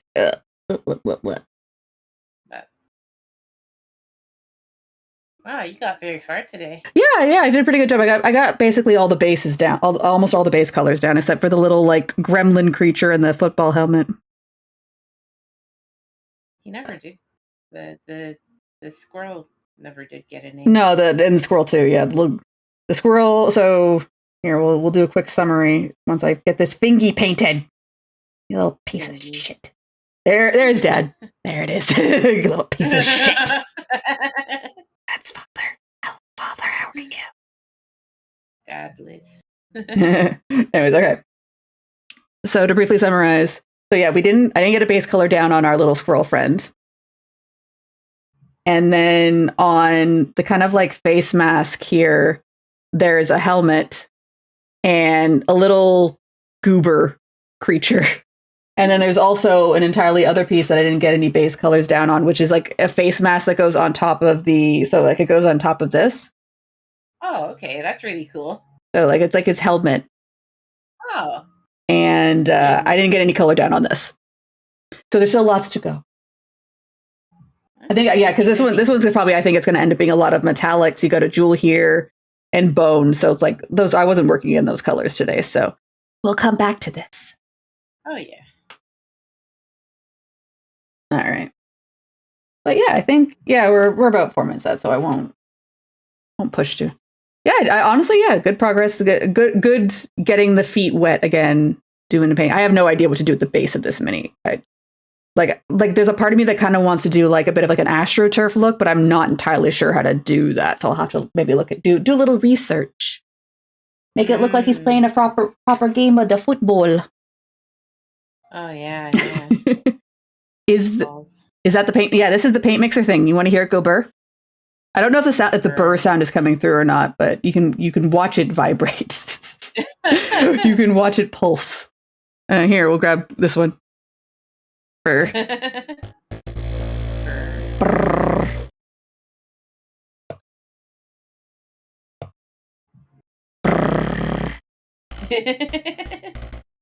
Yeah, I don't think the mic is picking it up, but that's okay.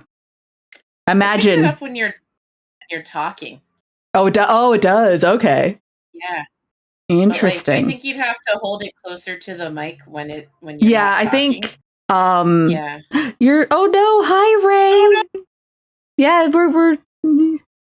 You did hear it. Okay, good. Yeah. I hope you enjoyed the sound of burr. Burr. Sounds like an orbital sander. Ooh, orbital. Oh no! Don't look at that. We're supposed to be looking at the mini. Look at the mini, Ray. Also, hi. How are you? Yes. Hi. The mini in progress, not done yet. Look at Liz's hard work. That's what we did. That's what we worked on today. But yeah, I think pretty good progress. All things. Yeah, it's a tree man. Yeah. From the Bloodbowl. But yeah, overall, I think we made some good progress. And yeah. And certainly it was lovely to have you, Sascha. So if you are so inclined, you are of course always welcome to join again. But obviously if you don't want to, also you don't have to. I'll just be here alone painting. Liz, I could never leave you alone. I'm joking. You know I love you. I know. I'm being a shit. Yes, you are. And there's something on my mat. What is on my mat? Oh, well. Your mat. My painting mat. Well, this isn't a painting mat. This is just a desk mat, but it's become the painting mat. Oh, yeah. Next week, Lenneth shows up like the man. Oh, yeah. Oh, yeah. But yeah, all right. So yeah, we'll probably get that switched over. No, I would love to be here again. Yeah. And would very much welcome the chance. Yeah, cool. Well, you're always welcome. Thank you. Yeah. I think with my new work schedule, that'll probably end up being very likely to happen. Yeah. Well, we will. Yeah, I said it before. We will figure it out in time. Oh, of course. Yeah. Of course, this starts as soon as I start wrapping up. Alan Wake, you hack. Or sorry, Sam Lake, you hack. The fucking musical starts. It's a 13-minute epic. Anyway. Oh, no. No, we're not going to listen to the whole thing.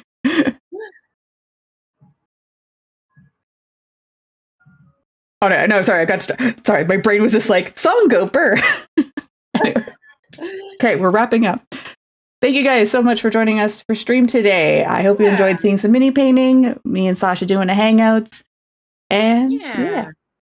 Thanks for having me, and it was a pleasure to torture you all with political ranting. It's okay. I mean, what? State of water in this capitalist society. If you haven't already, let me quickly do the usuals.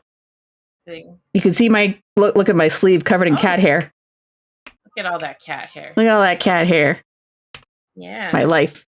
We got social media on the blue sky. There's also our Discord. You can share your minis if you happen to, or any other art projects you're doing. Yeah, please do. Show us your creativity.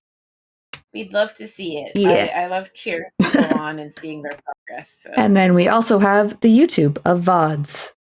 Yes. The tubes of you. Where you may or may not see the Herald of Darkness. Sorry, the song. Mean as shit. Anyways, in terms of what's coming up next, for the Dungeon Lounge, oh my god, a schedule. Oh my god, the schedule's huge. Why would I do that?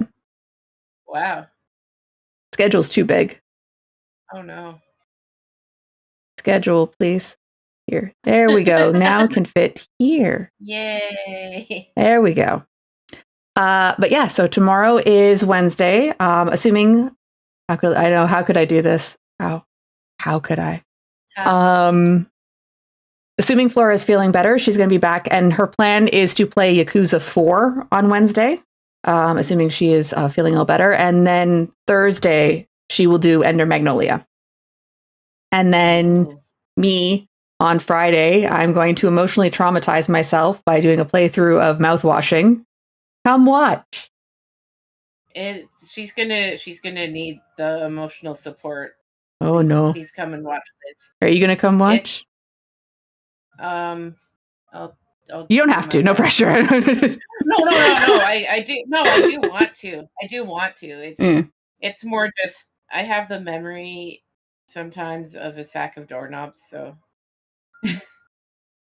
I'll do my best. No worries. No pressure. No stream on Saturday. Be free. Do what you want.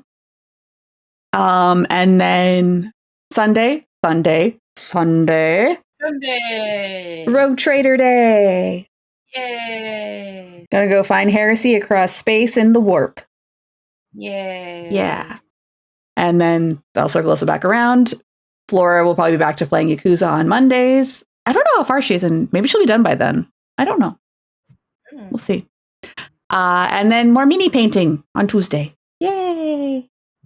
Yay. All right. All that taken care of. Let's find someone to raid. Yay. Oomst is live. Oomst. Ooh. Okay. Oh,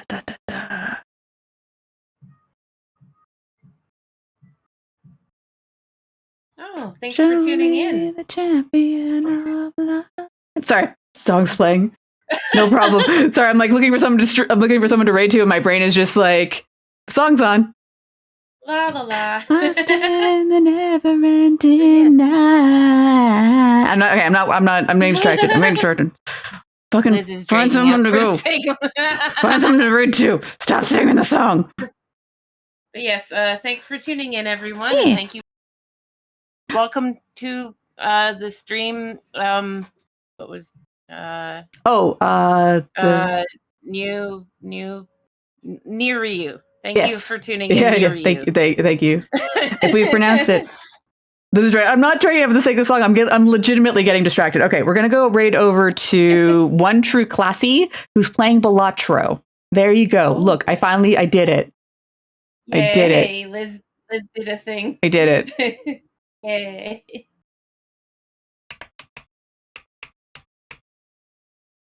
There we go. So please give One True Classy a warm welcome on behalf of the Dungeon Lounge. Support them in their gambling.